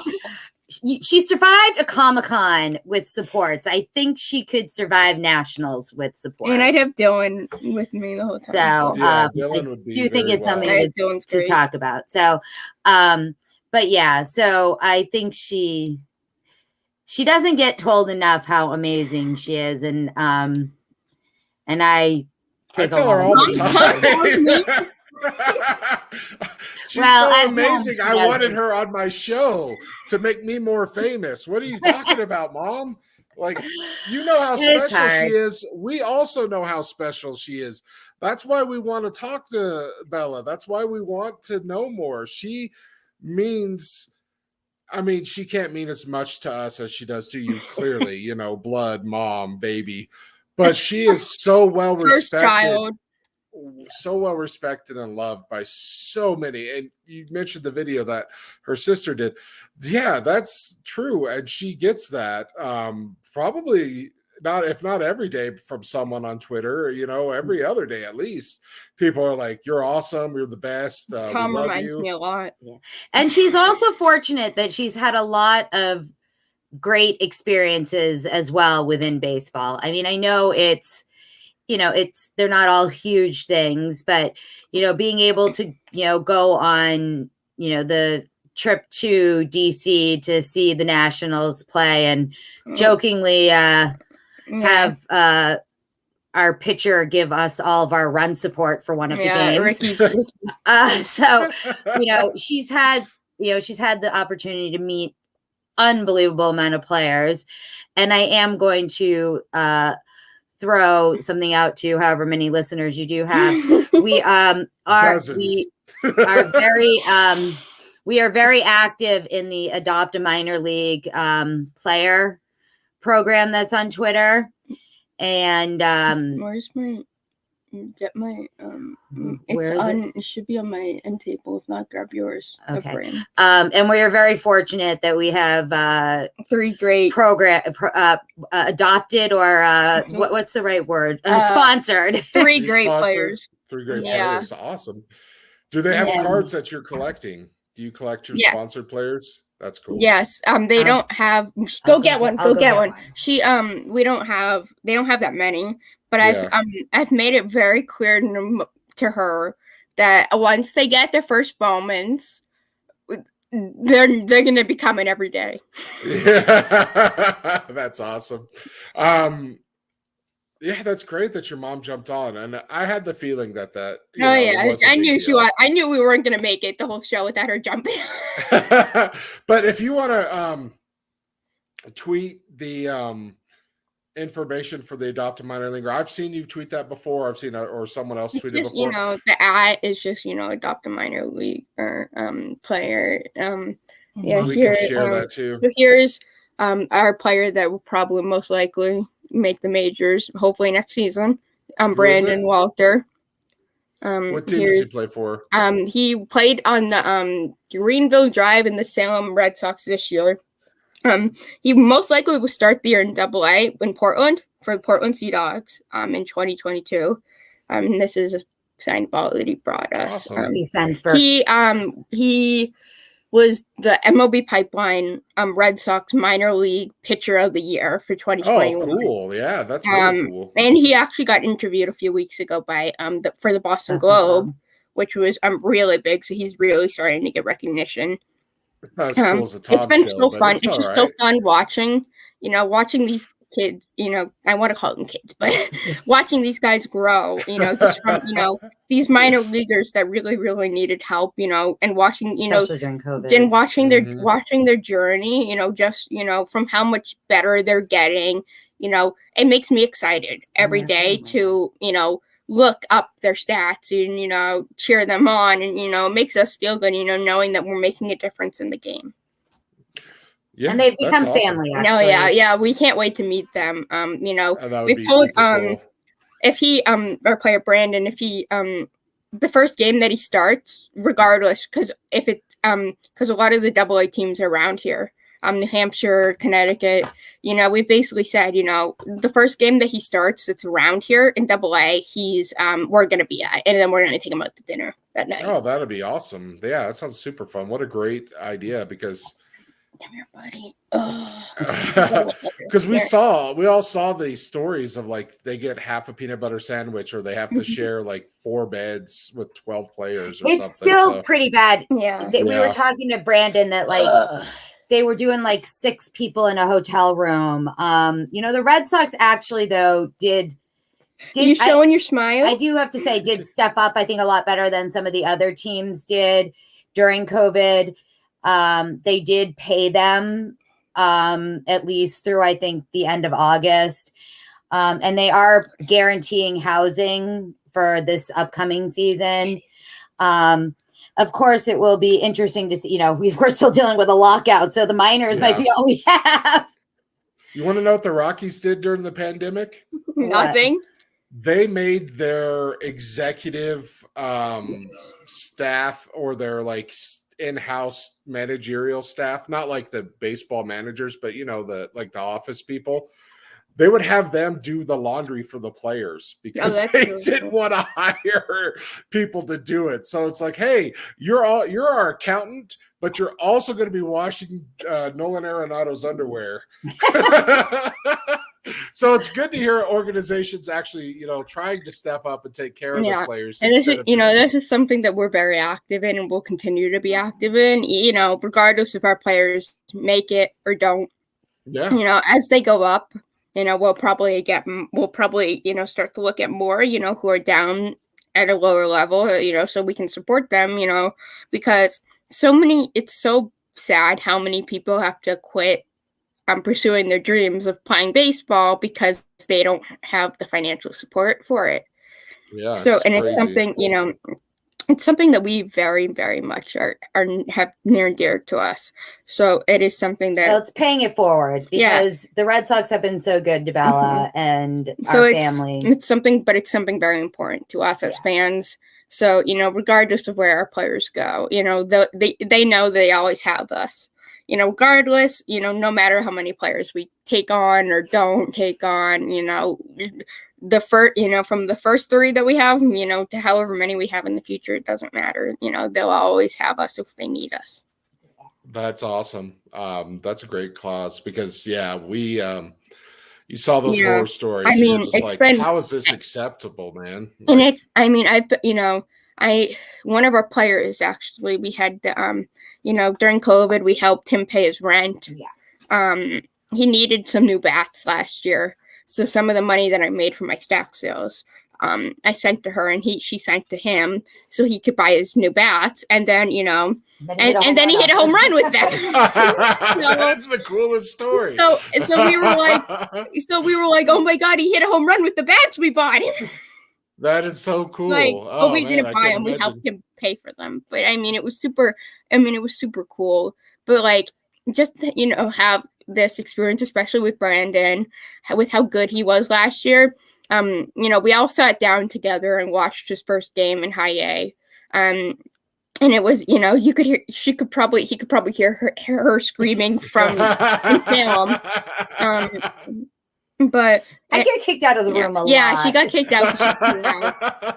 And then, you know, just from like checking the box score every few days to see how he did, you know, and then as more information became public on him, like through Twitter or something, I'd always send it to her and be like, look who's reporting about Brandon. Look who's saying this about him. You know, like, look how good he's doing. So, and it's just so cool to see this player, you know, rise from, you know, being a 29th round pick to, you know, being one of the top 20 prospects in the Red Sox organization. And the fact that we've had a impact on his journey, and that, you know, we can forever say that, you know, we know this guy, and we've helped this guy achieve his dreams, and, you know, awesome, achieve to be what he's always, you know, dreamed of doing.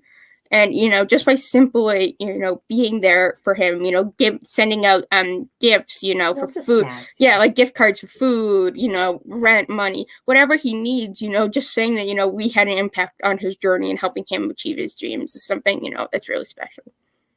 Right on. Do you want to talk about the nickname I have for you, Bella No Nicknames? What does he call you?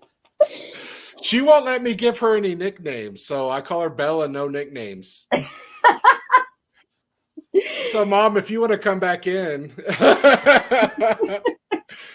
I'm a big nickname guy, and I have a niece named Isabella, so I have a Bella. So she's like 24 or 5 now, so I have 25 years of Bella nicknames. And when I first found out, you know, Bella was a Bella, I started calling her that, and she's like, "Can you just please call me Bella? I don't want any nicknames." And I was like, "Oh man," because, you know, you got Bella Button, Isabella Mozzarella, Bella Bean. I might call you Bella Baseball though. You know, I think that one's kind of super appropriate. Yeah, and if it's, you know, and if it's with, you know, Benny Baseball. Yeah, you got Benny Baseball, Bella Baseball. Yeah, I had to represent, you know. Yes, I noticed that. You got the Royals on because the only Royals shirt I'll ever own is a Benny one. Yeah, we have lots of teams in her closet. So, but she doesn't really have a nickname.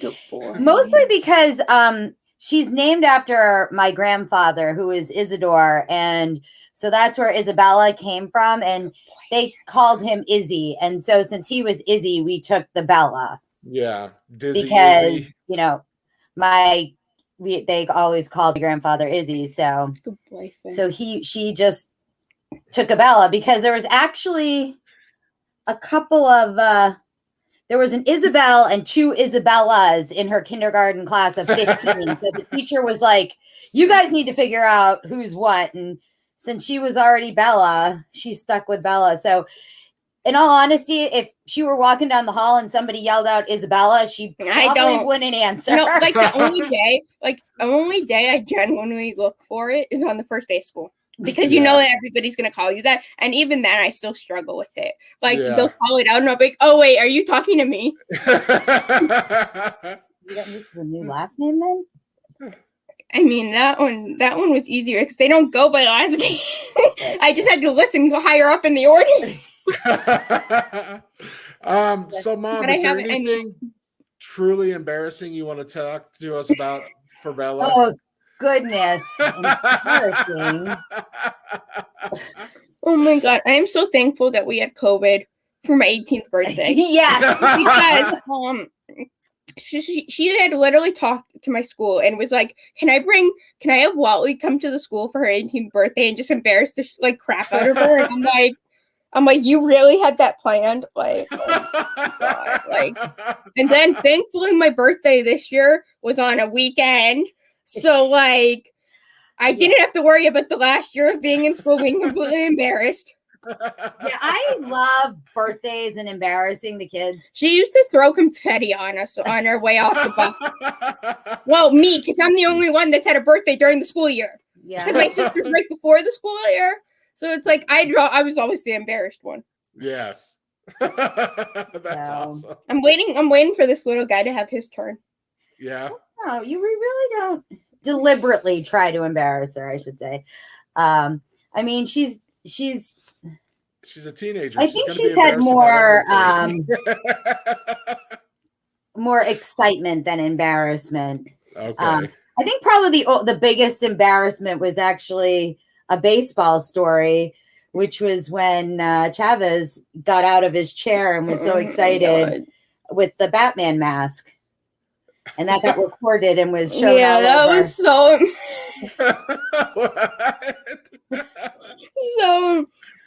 so like, right before COVID. Yeah, so right before COVID, I was going through a really hard time because I wasn't in school. I put on a lot of weight because I was really depressed. But I feel you, girl. and because of all my because of my disability, we'd worked with the Red Sox, to go so they could take us behind, and so we didn't have to wait in the lines with all the crowds, and we could go first, get the autograph and leave.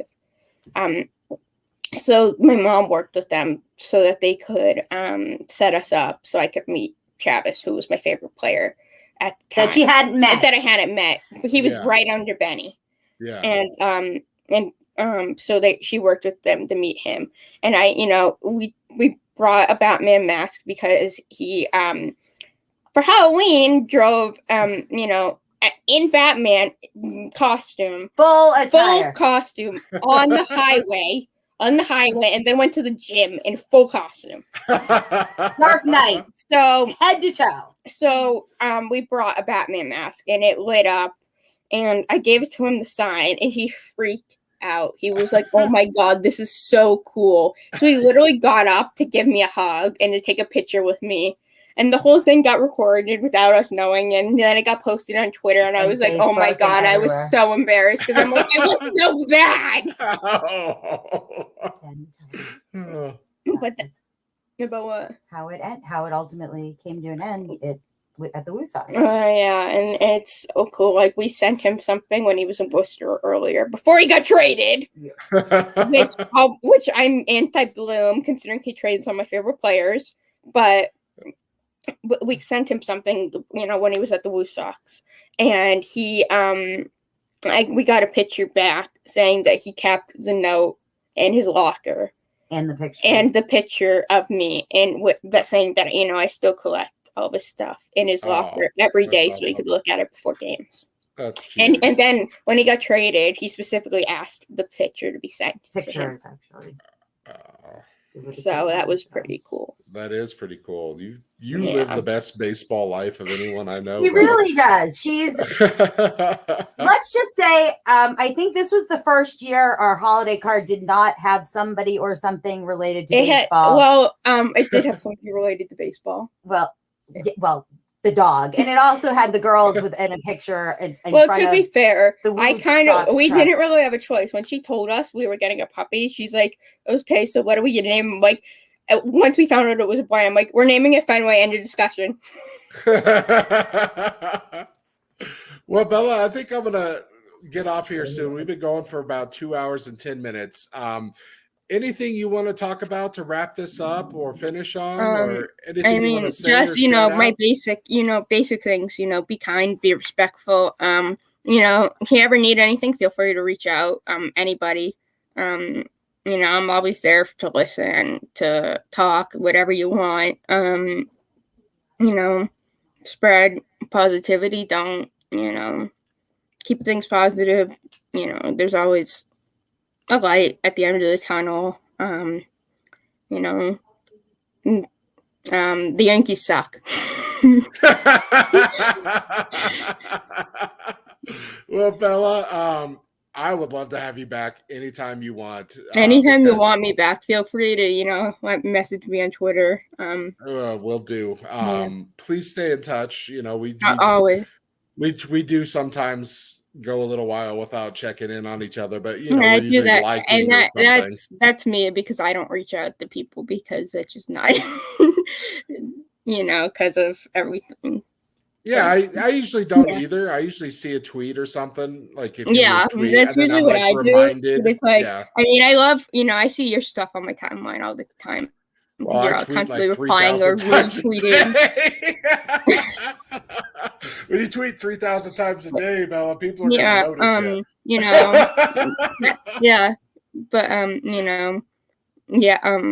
can follow me on Twitter for I'm gonna be starting up sack sales again soon, considering this guy's 7 months old now.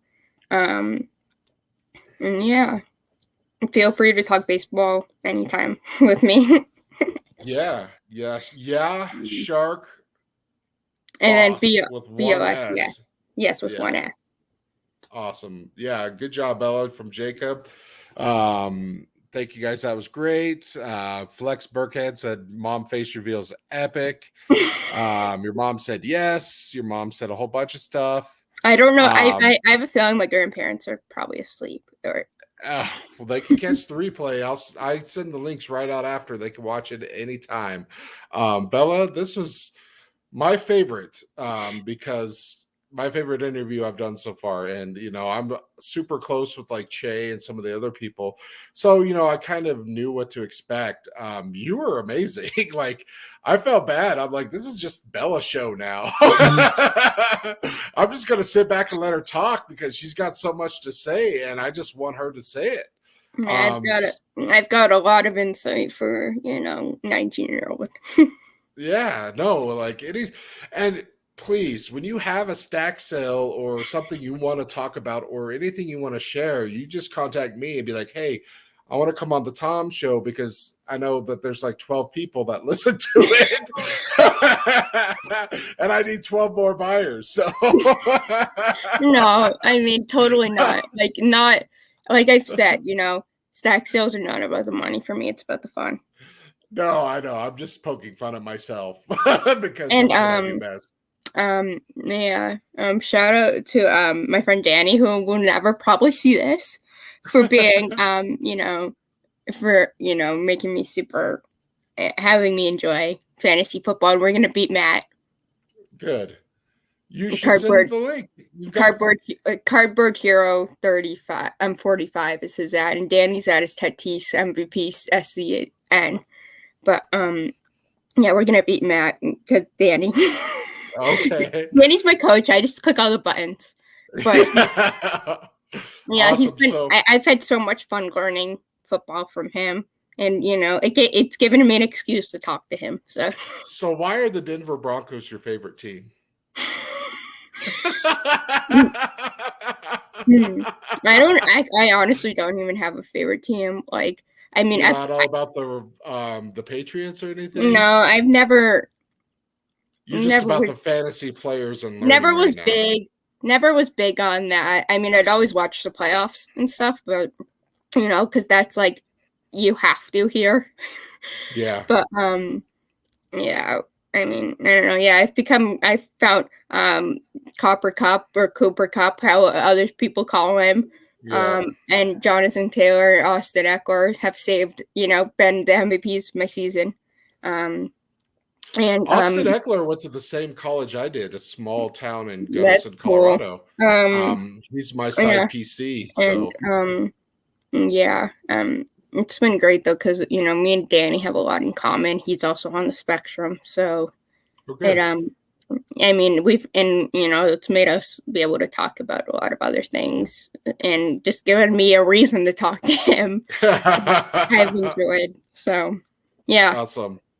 Yeah, well, Bella, I'm gonna let you go. I'm not even gonna play my end music because I don't need that much attention. You are amazing.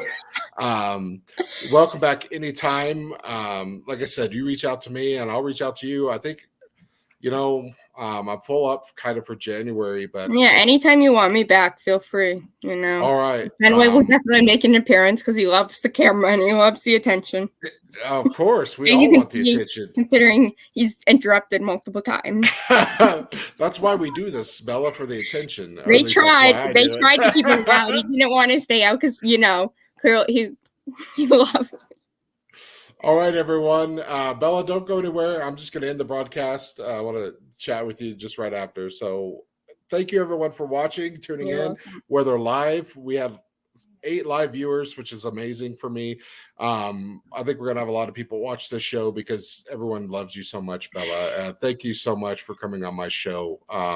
Goodbye, everyone. Bella, you want to? Thank you. All right, we're going to end it.